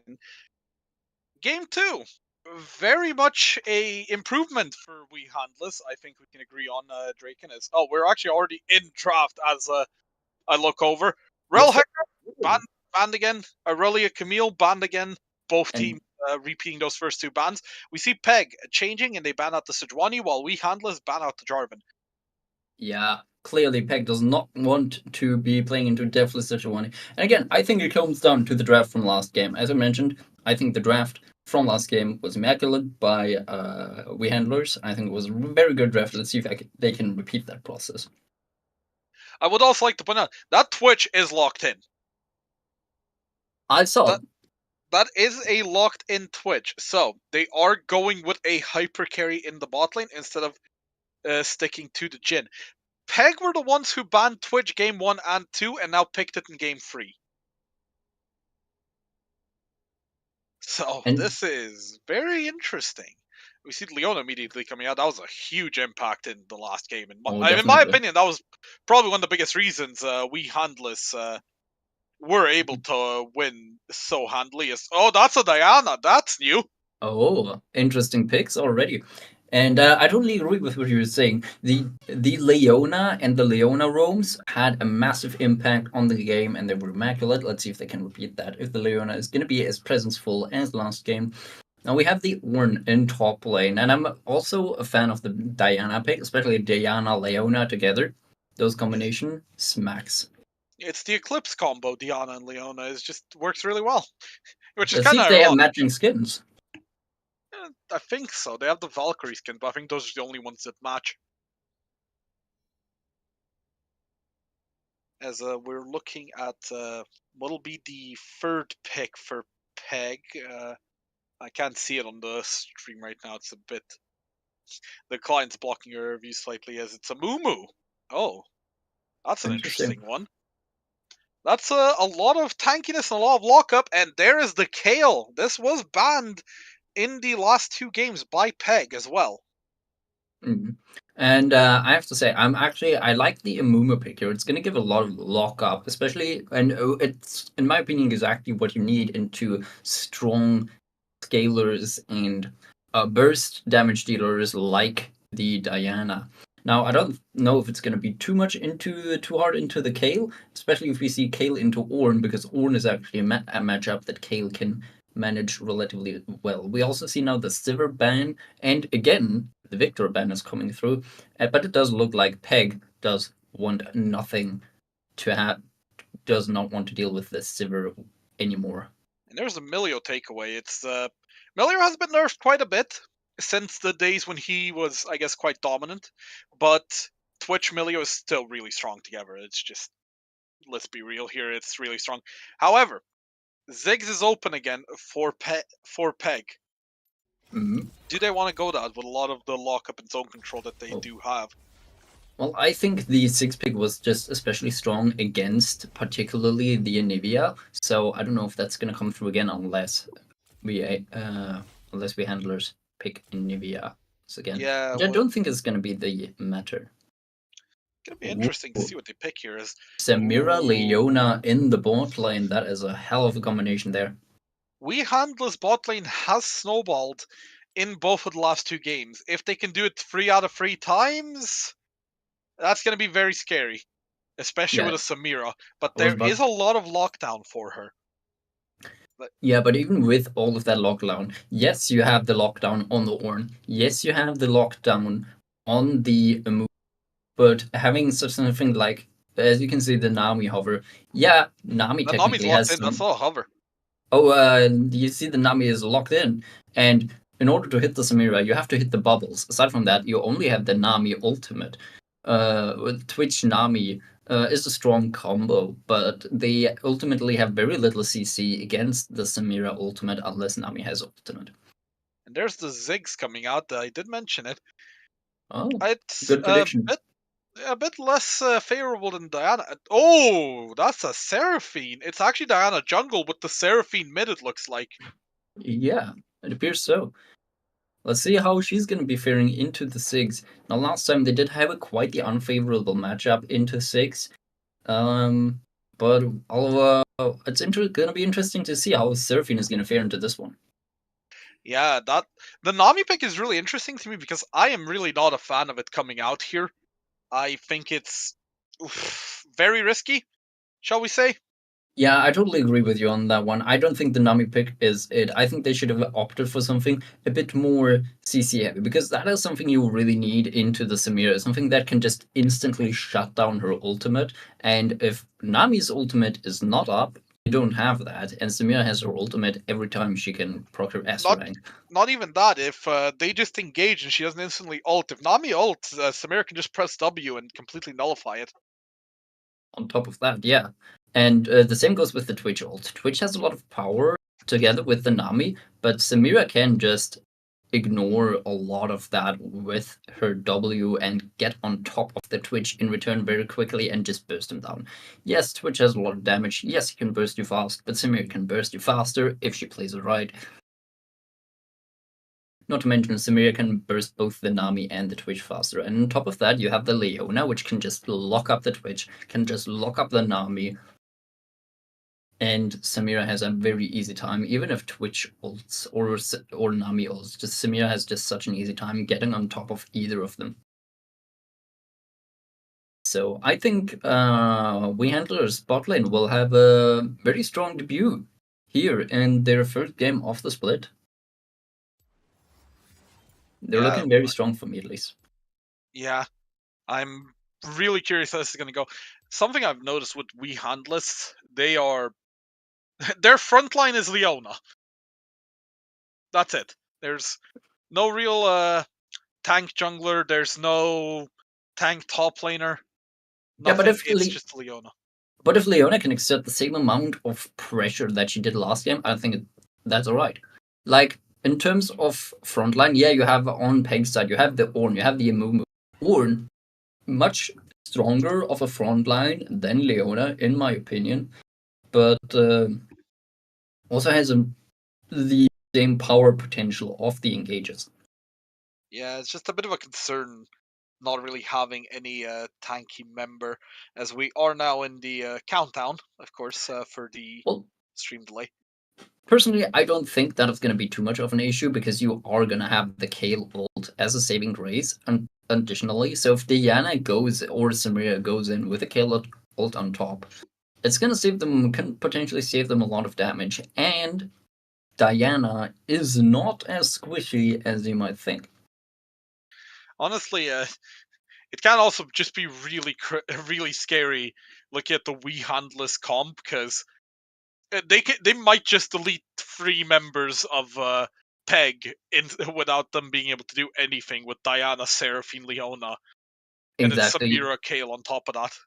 A good Seraphine ult, Kayle ult Samira or Diana, and Diana and Samira can just go into the backline and just completely bust it open. Samira should be able to get like a triple kill onto the backline here if they execute this right.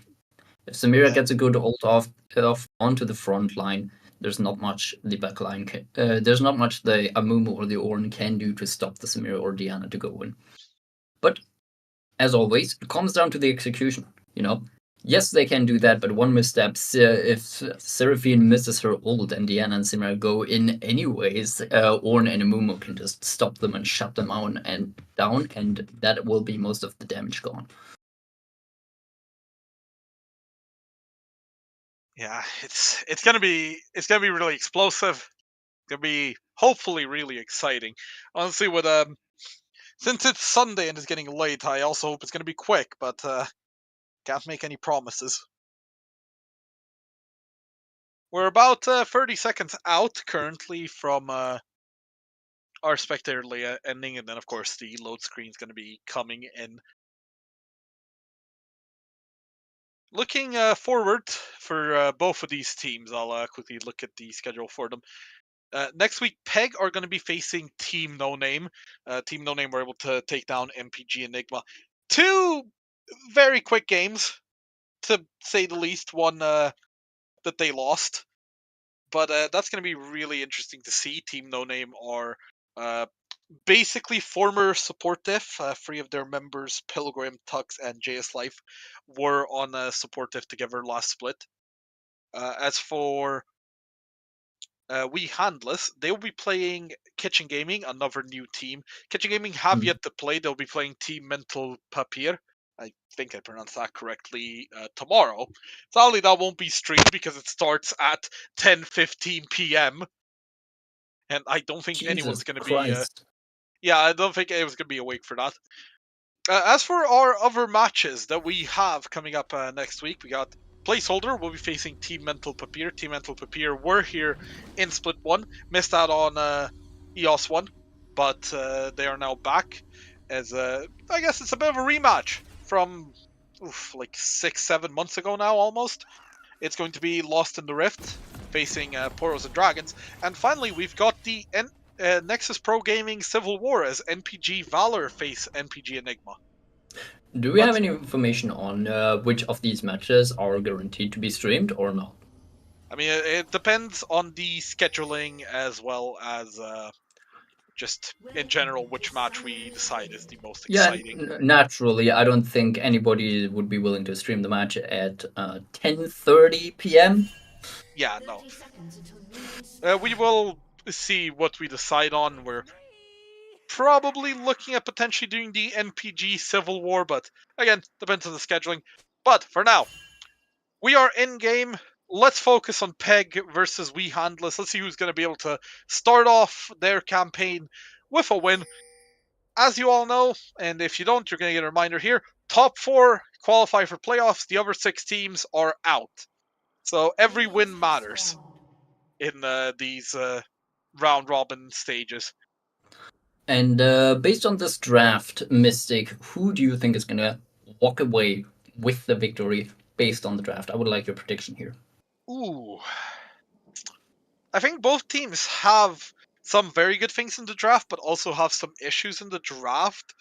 Overall, I think that the easier comp to win with / execute would be Peg, as I think it's just keep the Twitch alive. They've got 2 tanks, a Ziggs and a Nami. But I think that We Handless can just completely nullify that. So I think I'm gonna make the call and say that we are getting a quote-unquote reverse sweep here, and We Handless are going to pick up the win. However, I would not be surprised if Peg pulled this off. Yeah, I totally agree with what you say here. I think Peg's comp is just easier to execute. Personally, I think, as mentioned during the draft, I think that We Handler's comp is harder to execute properly, but if executed well, definitely has the potential to take Peg of the game here. So I think that Moonshape pressed something there. Now all Fog of War is gone. I think that, as I was about to say, I think the bot lane's going to be the big decider here. See Exhaust and Ignite down on the Twitch, but he's going to just get out. Yeah, but only barely. You see that he had to bust his flash in order to get out alive here.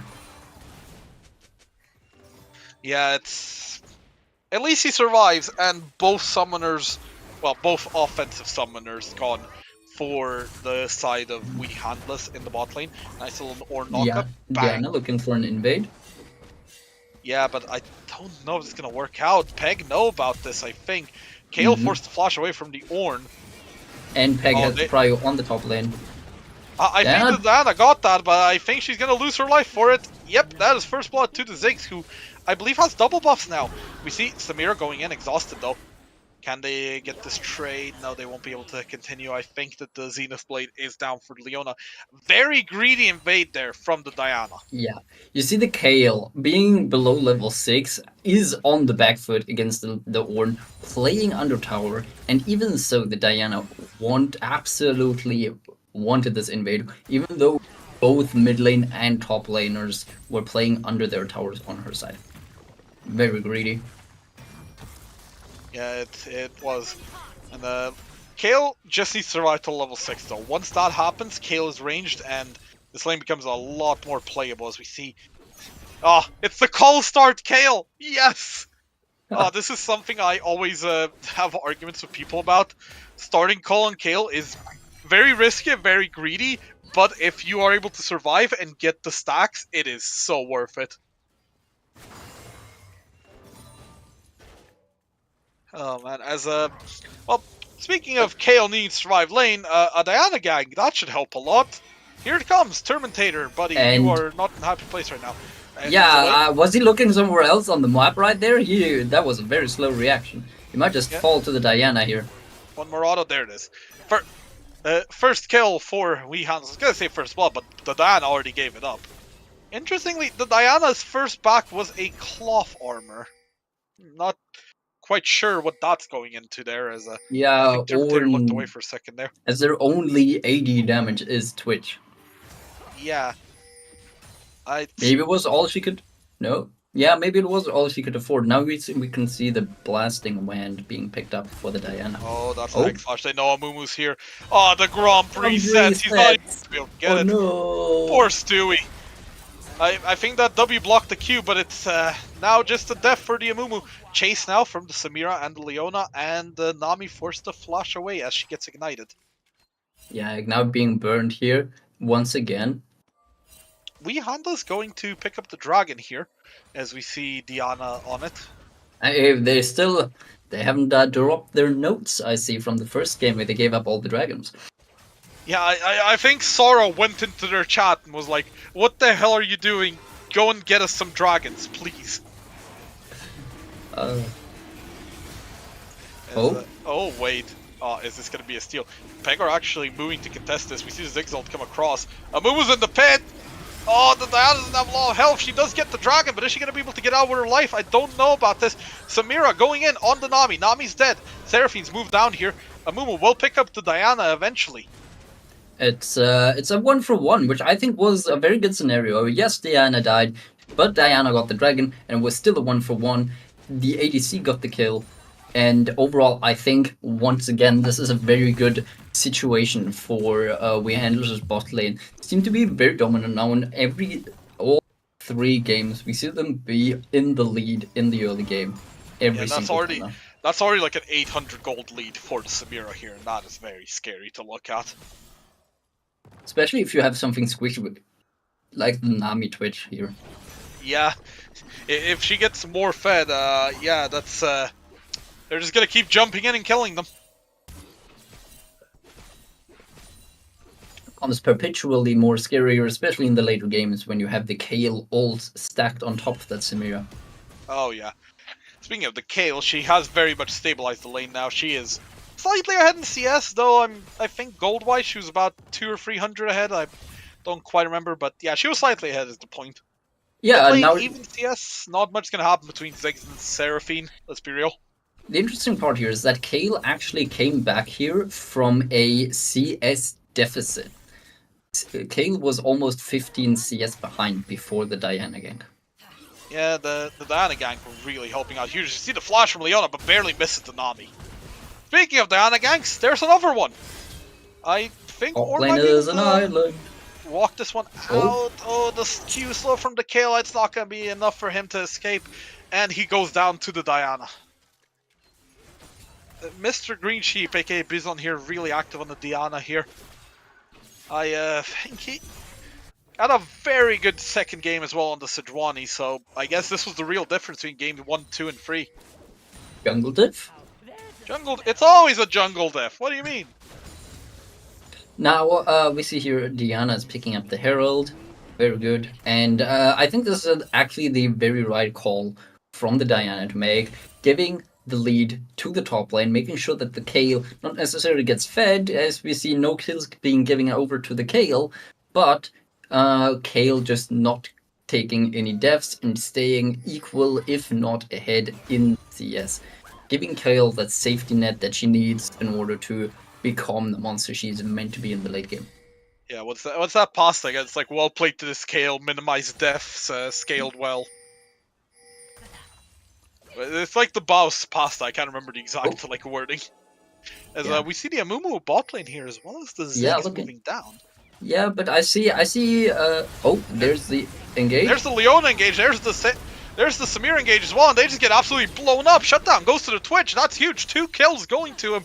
That's a 4-man bot lane, and that it is gonna be a big moment in this game. I feel. Yeah, like Sigs would say, this was a blast. Yeah, it's the Samira picks up the Collector there, but Plates going over to the Twitch, and And yeah, the things Twitch are is gonna ahead in be CS as well. scary now. Oh yeah, he is now. Yeah, it looked like a good early game from the Samira, but falling for the bait there might have just lost them the entirety of bot lane. So we're probably gonna see now Nami's gonna back, Twitch is gonna take that wave and back as well. Maybe we'll already see can we see the items on Twitch? There we go. Twitch might be got a double kill, so we might see Twitch back and straight out combat with a Bork. Which might be disastrous for the as Bork is very strong early. Interesting is Leona goes in on under tower. Thought Diana was closer, but in the end, not much happened. Yeah, taking half her health as damage. Diana here. No. Ooh, Riftherald actually getting popped in the bot lane here. I guess they're just gonna try and. They might be able to get a returned kill Ooh, onto Solar the Flare Twitch going here. down. Oh, And Zenith that's Blade barely Twitch's misses flash. though. But ult for flash is a very good trade here, I think, because other than that, Twitch does not have a lot of very good escape tools, and they may come back to fight them later again in the next part of the laning phase, and that's gonna happen. And especially though, Dragon's up in 30 seconds. Twitch not having flash for it is gonna be pretty big. Because Leona ult doesn't have a long cooldown. It has, I think, like 60 seconds. Like, you see, it's already a third up. Yeah, I think it actually starts with 80 seconds, but still, it's not that long, especially if you compare it to something like the Seraphina Ultimate. Or the Yeah, Ornn speaking Ultimate. of Seraphine Ultimate, might get used here. See the Diana going in on the Ziggs. Jumps in. Nice ultimate, pulls him in. Oh, the root doesn't connect though from the Seraphine. Yeah, and no ultimate either. Yeah, it's we see though Leona clearing vision. Roaming. They might move into Drake now. Can they get a pick? We see that Twitch does not have Blade Rune King yet. He does have all the components, but not the item itself. Just not enough money. But once you have the components, I think Blade of the Rune King is like, what, 450 gold or something? It's very little, as we actually see Weekhandless has already started up the Dragon, but Peg are around it. One doing a bit of bonking. Oh, that's the Ziggs ultimate. Engage see if coming Leona in. can steal it Amumu again. ultimate coming across. The Dragon goes to Peg. Can they also win the fight now? Seraphine and Diana already both dead. There goes the almost. There we go. Now there goes the Samira. I may have been preemptive there. Double kill for the Twitch. Leona is running, flashes away. Can the Amumu Q hit? No, it does not have it. She will survive. Ooh, Morkaiba going a bit aggressive there with the W forward. Accidentally gets into tower range. Huge flank from the Twitch there at the Dragon. Completely deleted the Seraphine and did about half of Samira's health almost instantly before the fight even properly got on her way. They did not manage to sniff out the flank there in time. Oh, Nice, great nice flash. little flash there. But that's about it. It's ult for flash, as you said, good trade. There's auto-attacking back a bit, but it's not going to lead to much. This Twitch now getting very ahead. 600 Yeah, gold up. 4-0. Yeah, that's 4-0, gonna be- 600 gold up. That's not something you want to see your Samira staring at. Yeah, and that is going to be detrimental to them. As we said, the Pegs team comp is going to be a lot easier to execute with the Amumu ult. Oh, the Seraphine E actually misses on the stun target there. But I think she might still go down. She does. Ooh, Amumu now in trouble. Actually, sorry, I had to cut you off there. Is he going to be able to get out? It looks like he will, but they still are trying something. No, it's over.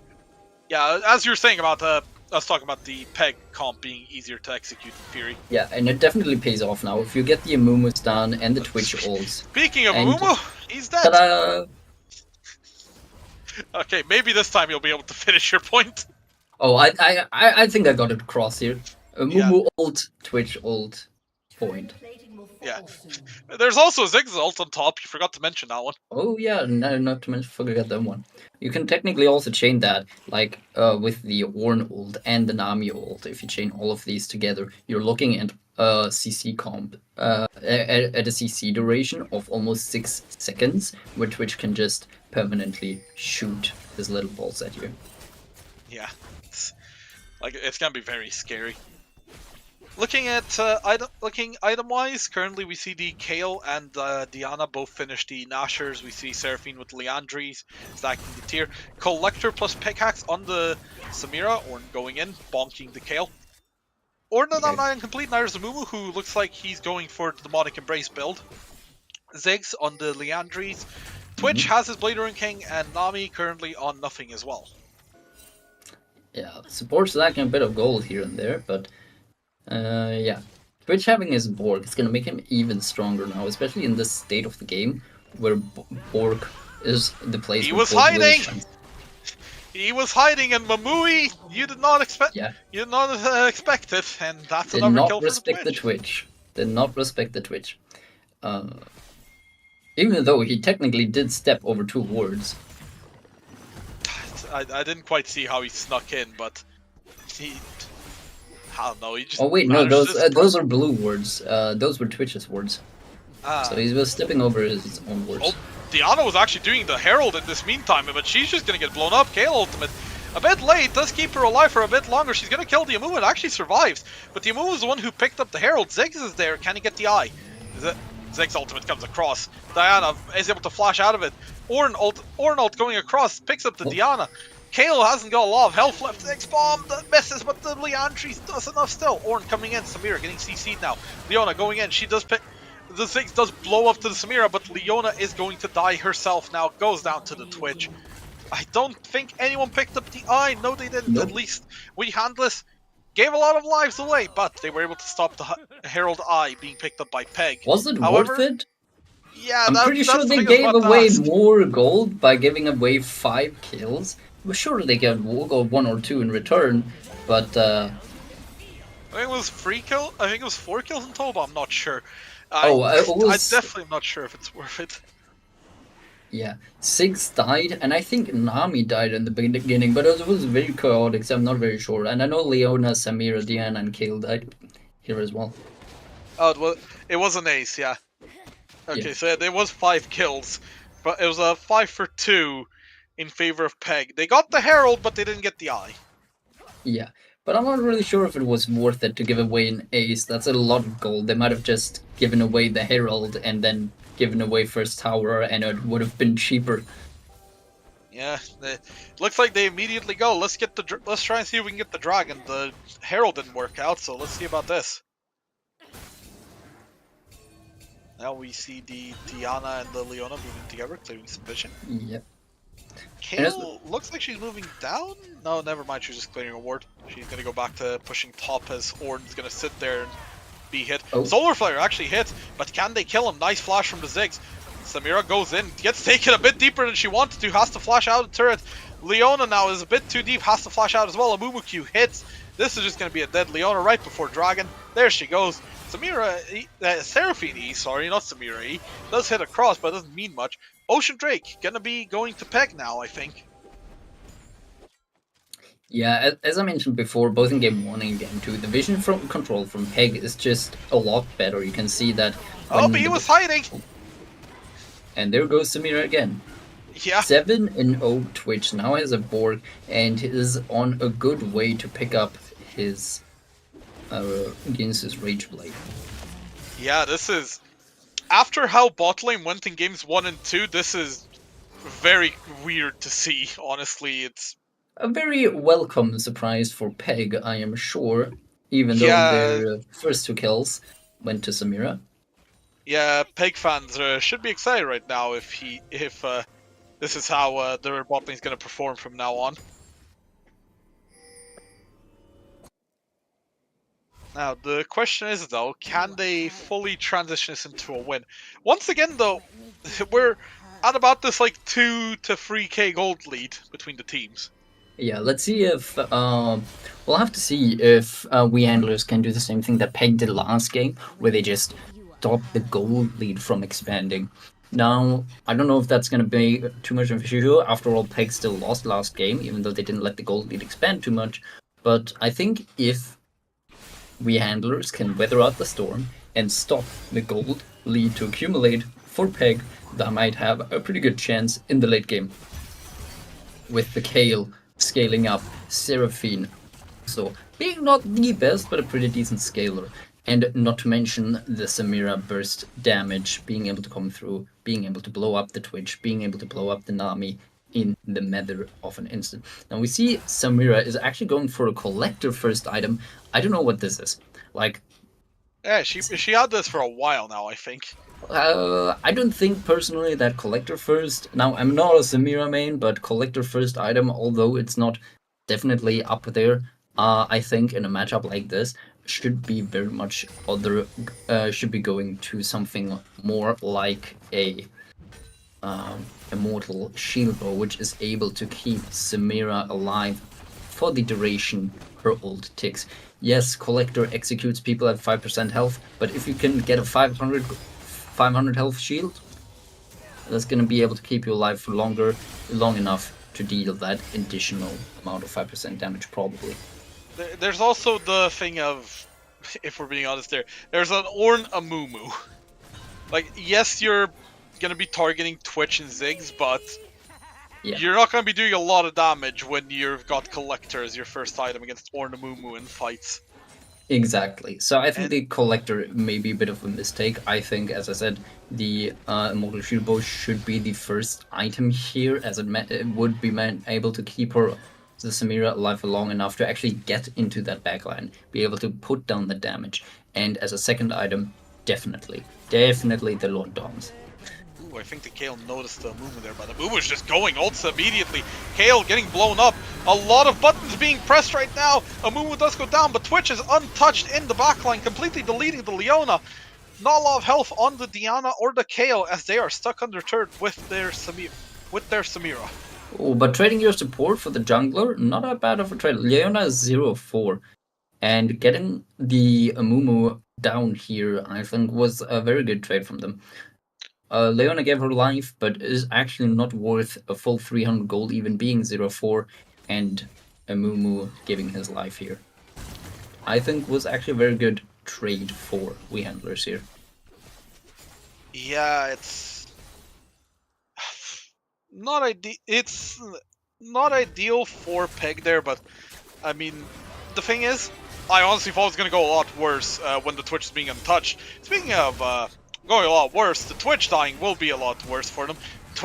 Speaking of, but then there's the Twitch just getting legendary as he takes down the Kayle. Ziggs actually trades 1-for-1 as he takes down the Seraphine in that. Yeah, that was very well played from Six. I did not expect him to get a return kill here. Seraphine missing most of her abilities was just spelling out disaster here. Yeah, honestly, it's we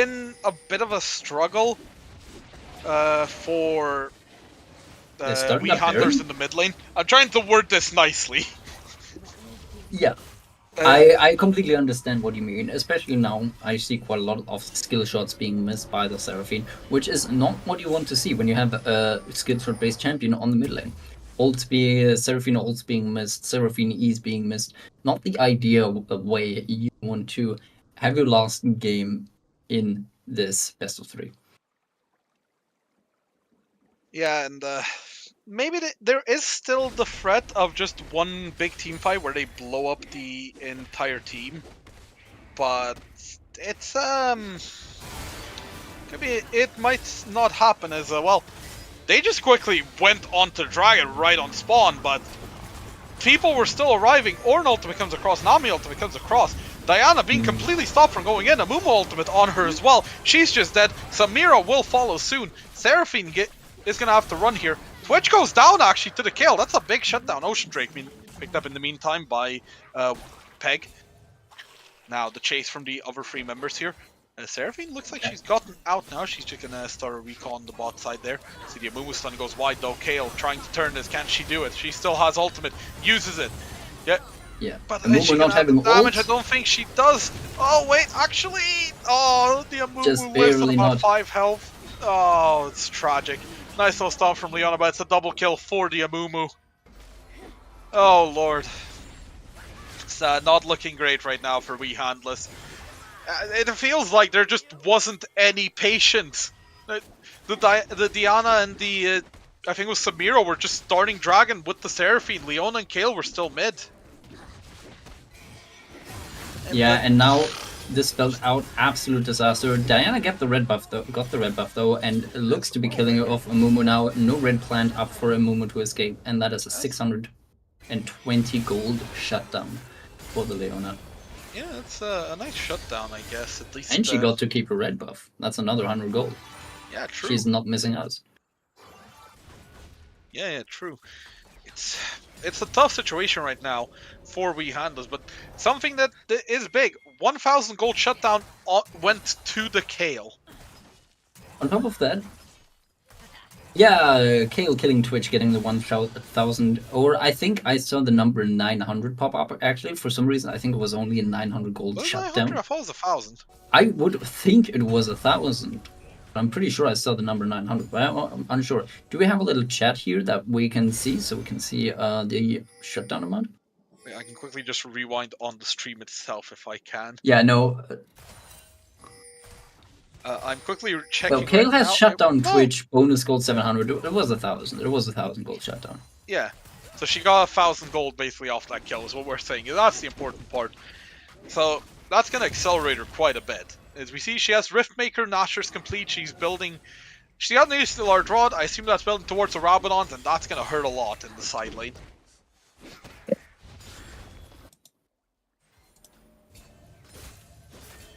And looking at objectives right now, Baron is up, so I imagine that'll be what Peg is going to be looking for. Though it is 2.5 minutes until Soul for them. Yeah. Now, in order to... I see that Diana also, not too long ago, but now a bit ago, managed to buy her, what is that item? Jax's shoes Jack show. protein shake? As well, while you're trying to figure out the item, we see Kale just kind of ignoring the Ornn for a good chunk, taking the tower. Flash out from the Ornn now, but I think the Kale might be able to kill him. No! Again, just Baron not having enough damage. Oh, look at that damage the Kale's putting out. Ornn trying his best. But Kale just has all the damage he needs. Dealing... now Mumu's coming, trying to get the save. As trying to get Ziggs. Oh, that's actually a really nice Diana ultimate. She nearly leads the Nami and the Ziggs there. Ooh, nice pickup there by the Samira. She gets 2 kills, gets Nami and the Twitch. Both of them go down. Not a lot of blinking health bars from both teams, but it ends up with essentially a 2 for 2 if we count the Kale in this one.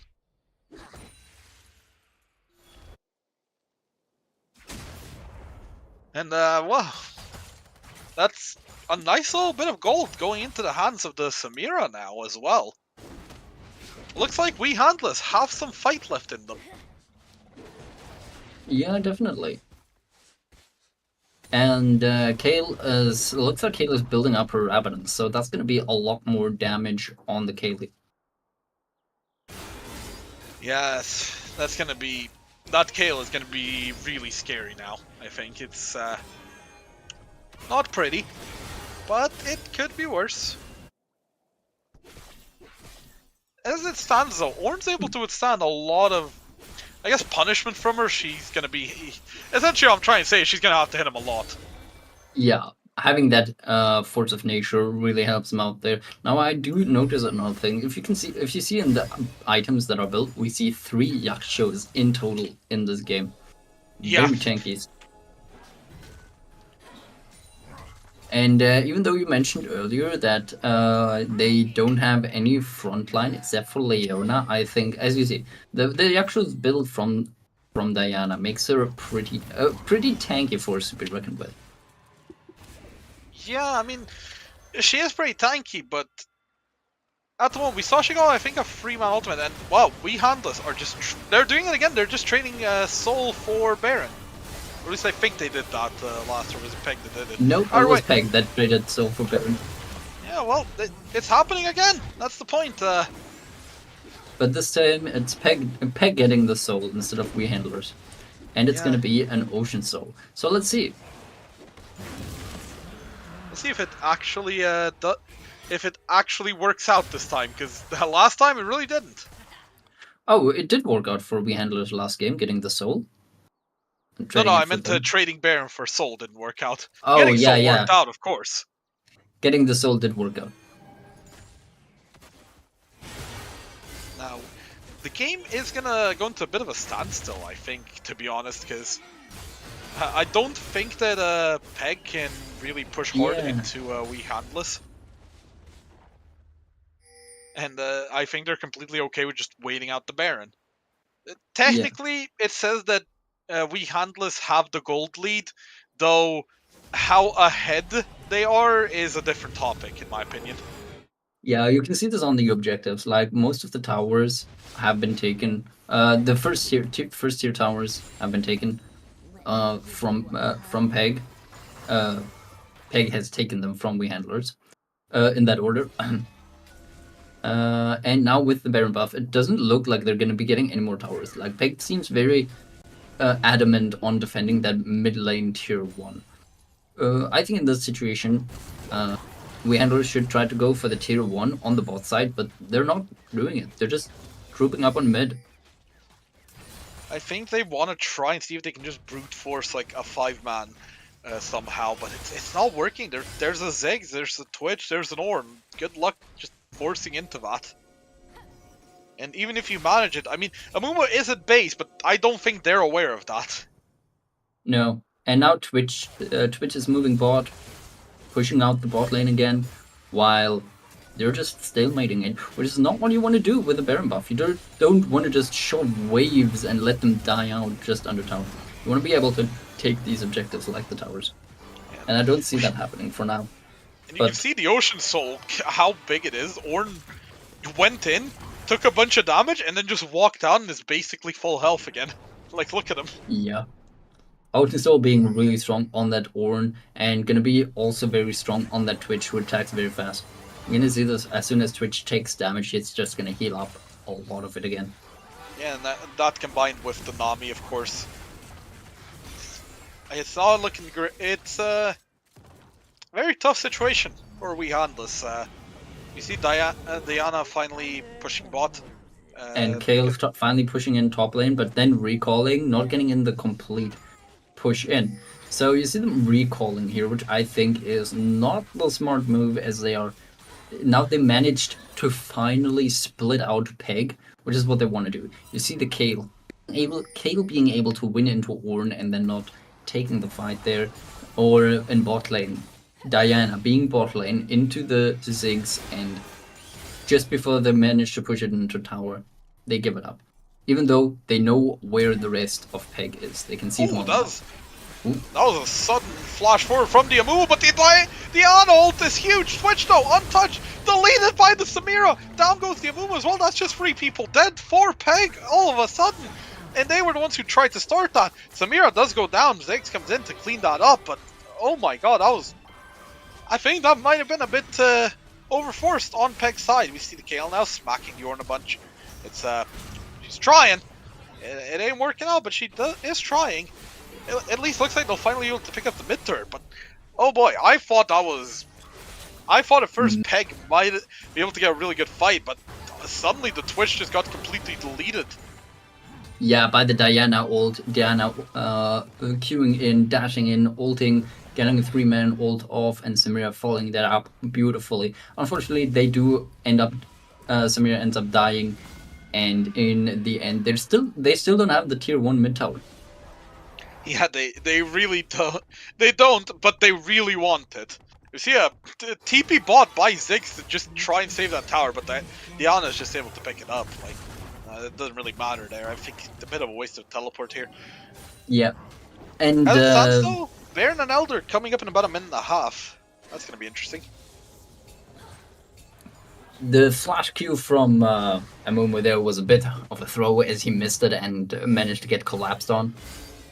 Yeah, I just don't think... I think they thought Samira was alone in mid, and even if the Q misses, they can just leave, but... We Handlers saw their opportunity, took it very well.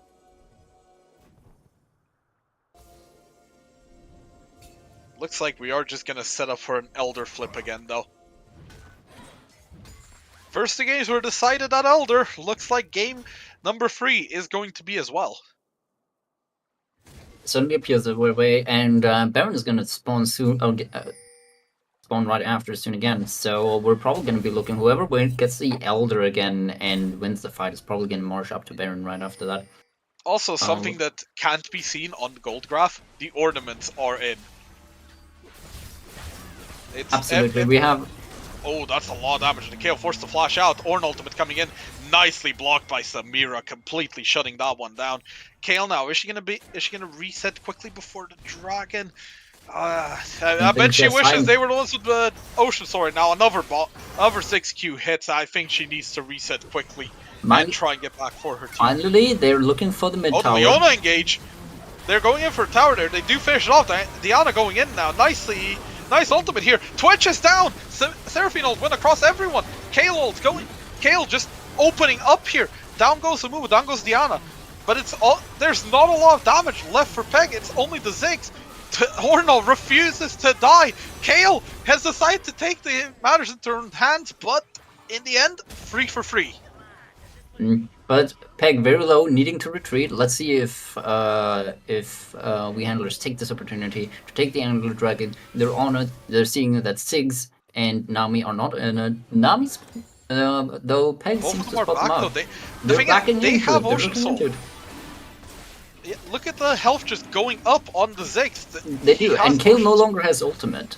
So this may be a very favorable fight still, if they play it slowly. Now, it seems that they're just trying to buy time for the team to back. They're resetting the Elder Dragon, and it seems they're just letting this one go. It looks like we're gonna get one more round of this. The Diana just finding Twitch again, followed by the Seraphine ult, and he just couldn't even fight there. And Leona staying alive for so long. Excellently Yeah. played from Ooh, we handlers. Oh, I thought for a second Peg might just start this up when the Ziggs hit the dragon, but it looks like they backed off a bit. Yeah, we handless immediately sprinting over. Twitch gonna be pushing out mid. Looks like Can they everybody's going to be try? stepping lightly now, as the next fight may be able to decide the fate of this game. Amumu on the red buff. Diana Twitch clearing out the vision. Twitch's flash is nearly back. It's obviously it's still a while off. See, Ziggs ult coming in onto the Diana. I guess just to get some poke off. Might as well force the jungler to back. However, the rest of we handless are still here. They are just starting up the dragon. Kale DPSing it down. Force in. It's going They down do have very the quickly. damage. They do have the damage. Kale and Simir Amumu going in. He doesn't Diana get gets it it. though. Stewie This- can't be the hero this time, and that's going to be him going down. Ornn ultimate blocked as well. Leona finds the Ornn. Oh, this could be a disaster. Ornn, you're caught out, buddy. You're really tanky, but a 20% execute's a bit too much. You see Ornn actually try to dash away, but instead dash right into the wall. Yeah, I noticed this. The Ziggs does get jumped on by the Diana, and he's able to get out, luckily enough. Kale ult goes down as well as Diana ult. Finally, And they're the finding Leona the ult, mid sorry, as opening well. they were I looking didn't for. even notice that one at first. Now, in this scenario, I don't think we handlers can close out the game just yet, probably. I think they're as just going Twitch- for, I think they can. Yeah, they're definitely going for it.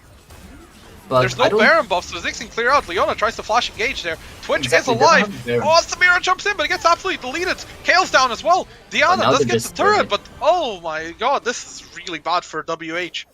Yeah, I think Twitch they is going in. He doesn't have his ultimate though. This could they be. overforced it massively in that fight.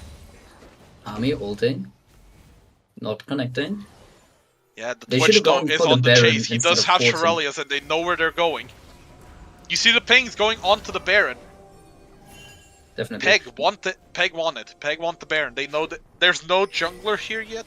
Oh, wait, no, Diana's still alive. Sorry. Yeah, Diana is there. Is she gonna go for Azure, or are they just gonna give it up? No, looks like Diana's gonna. Oh, she's gonna go for it. Didn't know where she is. Leona's backing, as is the Seraphine.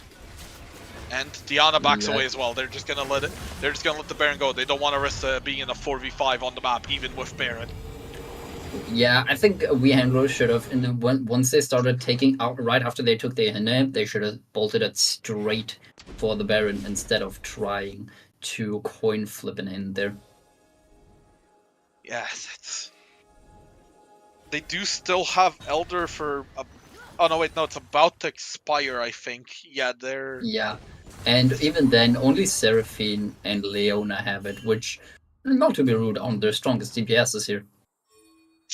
I mean, as long as they tag the enemy team with it, it still works. But yeah, it's not ideal. You'd rather probably have it on the Samira or the Diana or maybe or the Kale even. So, what do you think in this game who do you think is going to close this game out based on how far we've gotten in now? Now we see that first inhib has been going to be handlers. No. Those eggs? No, they did not. I was going to say, But this I mean- game is far from decided yet. yeah, I mean, Peg, I still think Peg outscales very nicely. That's actually an engage from Leona. Solar Flare goes down, but there's no one to follow up here. Flash ult in from the Amumu. Kayle just gets deleted. Samira, Samira's still alive though. She's in there. Diana. Oh my god, there's that. Down goes the Amumu. Down goes the Twitch. Finally, Samira goes down, but gets 3 people. Could this be the game though?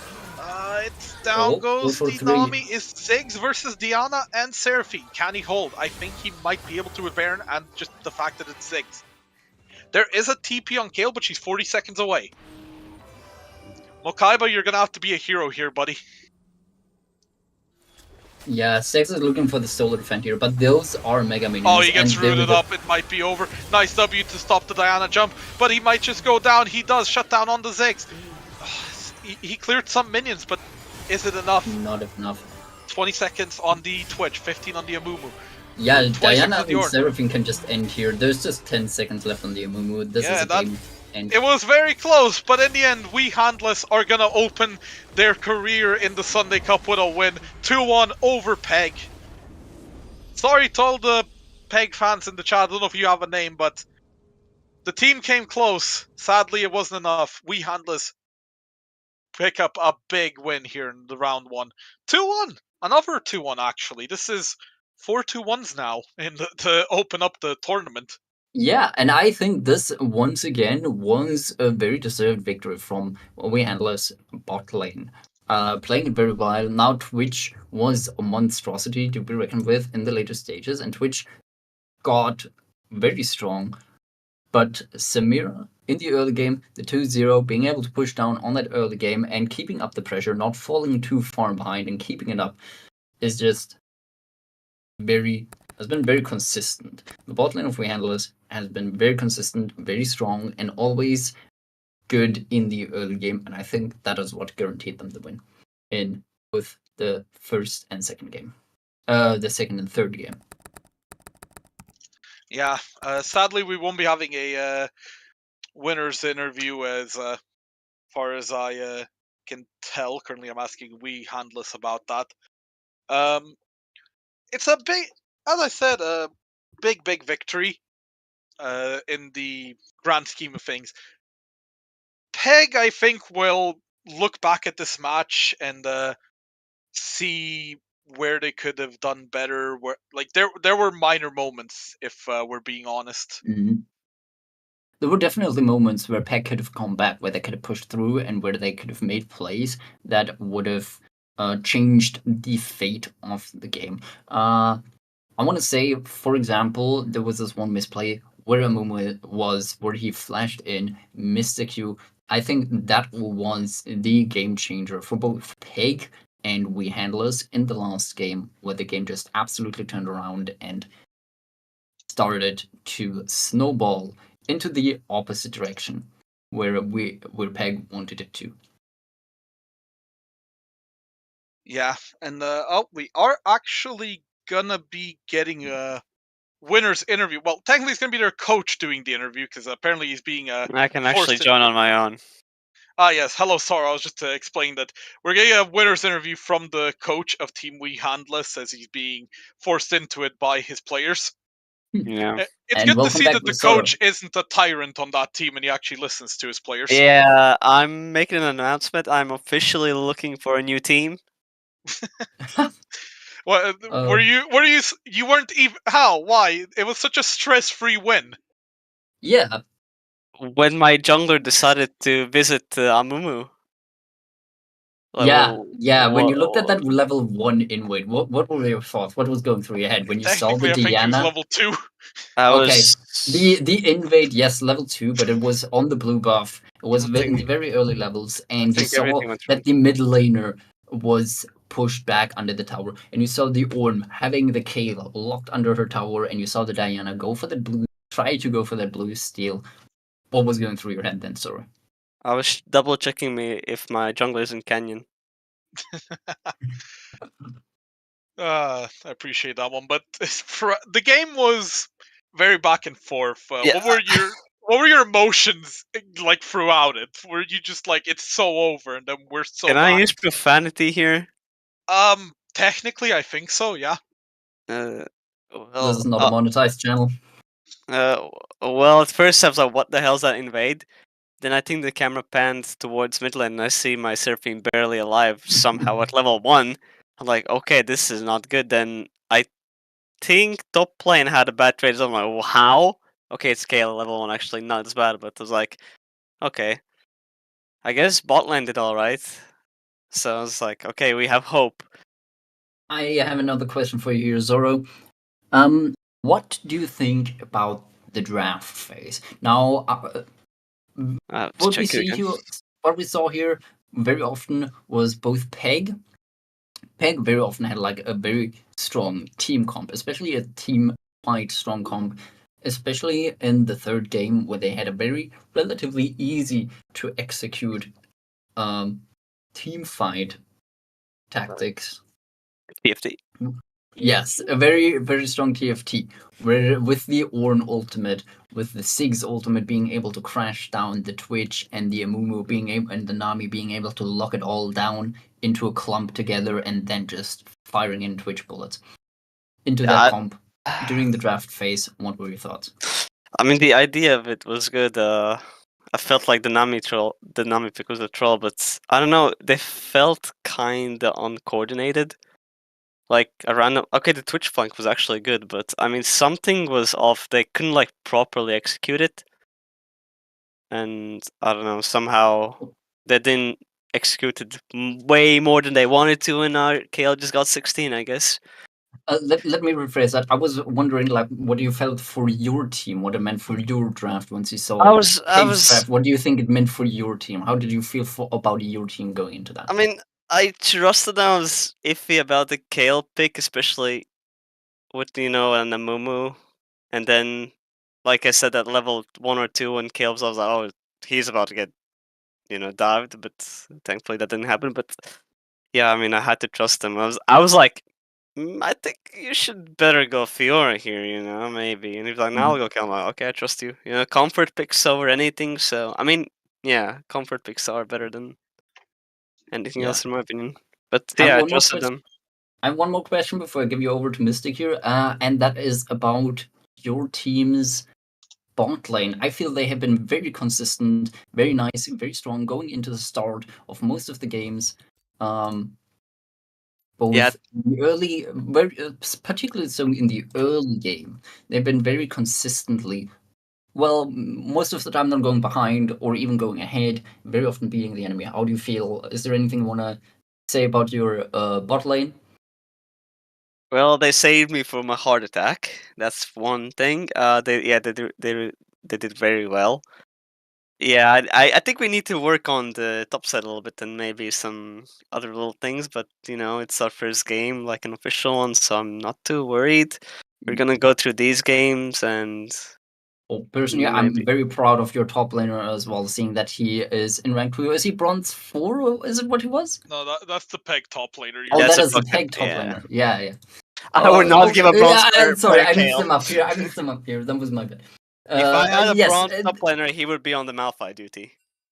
And as we can see, like, so I feel it's like, yeah, on the top lane is something you want to work about, seeing that your top lane being plat and being to face off against a bronze player and still being into that deficit as often as it was. Yeah, in the last game we did have the KO coming online at level 16, but the Ornn was pretty dramatic in the early game. Anyway. I think Ornn played very well for his rank. I know team play is different and all, but he did play very well. Even my top laner said he was way better than expected. And I do wanna give props to that one gank they had a bot lane when they turned the game around. Actually, that was a very, very well executed gameplay. The Amumu gank into the Ziggs baited my Leona. Very nice. That's really nice. Questions, Mystic? My only real question here is just out of curiosity.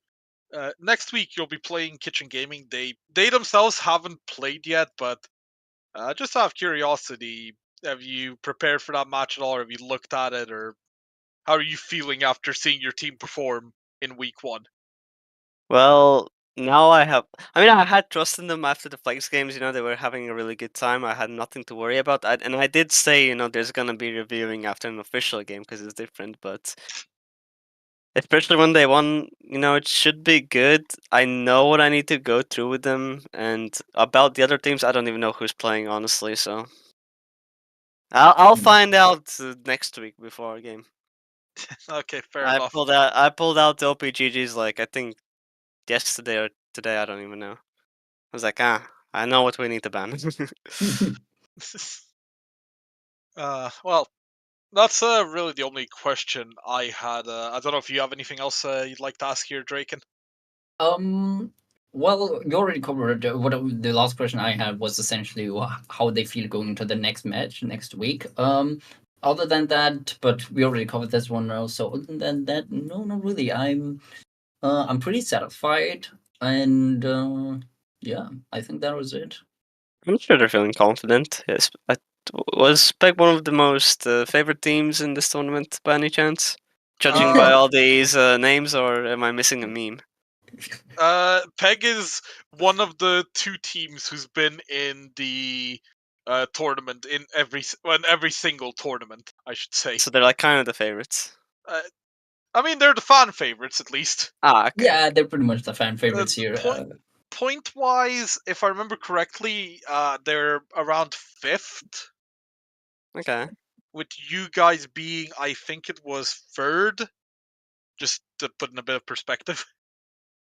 Okay, that's not too bad. That's not too Yeah. bad. I mean, I'm sure they're feeling confident after a win, so it's Yeah. you know, we're I gonna mean- work on the things. There's not much to go through actually, probably, I don't know. We'll see. But Every win matters when it's top 4 make playoffs and the other 6 teams are out. So oh, then I'm definitely gonna go. You know, my hair's going gray. don't worry, there will be many more opportunities for that. Yeah, just I have my own lands and tournaments to attend to, and it's gonna be like crazy stuff. Well, good luck with those. But Oh yeah. if there's no more questions, I think that we can end it here for today. And thank you for joining us, Sorrow. Congrats to you and your team for the win. Thanks for joining me today, Draken. Thank you for the production from Moonshade. Even there was a bit of lag in between, but everything worked out. We'll iron it Thanks out next everyone time. for joining us and watching along. And we'll see you next week for an exciting match that we don't know which one it is yet, but I hope it'll be just as good as this. Goodbye for now.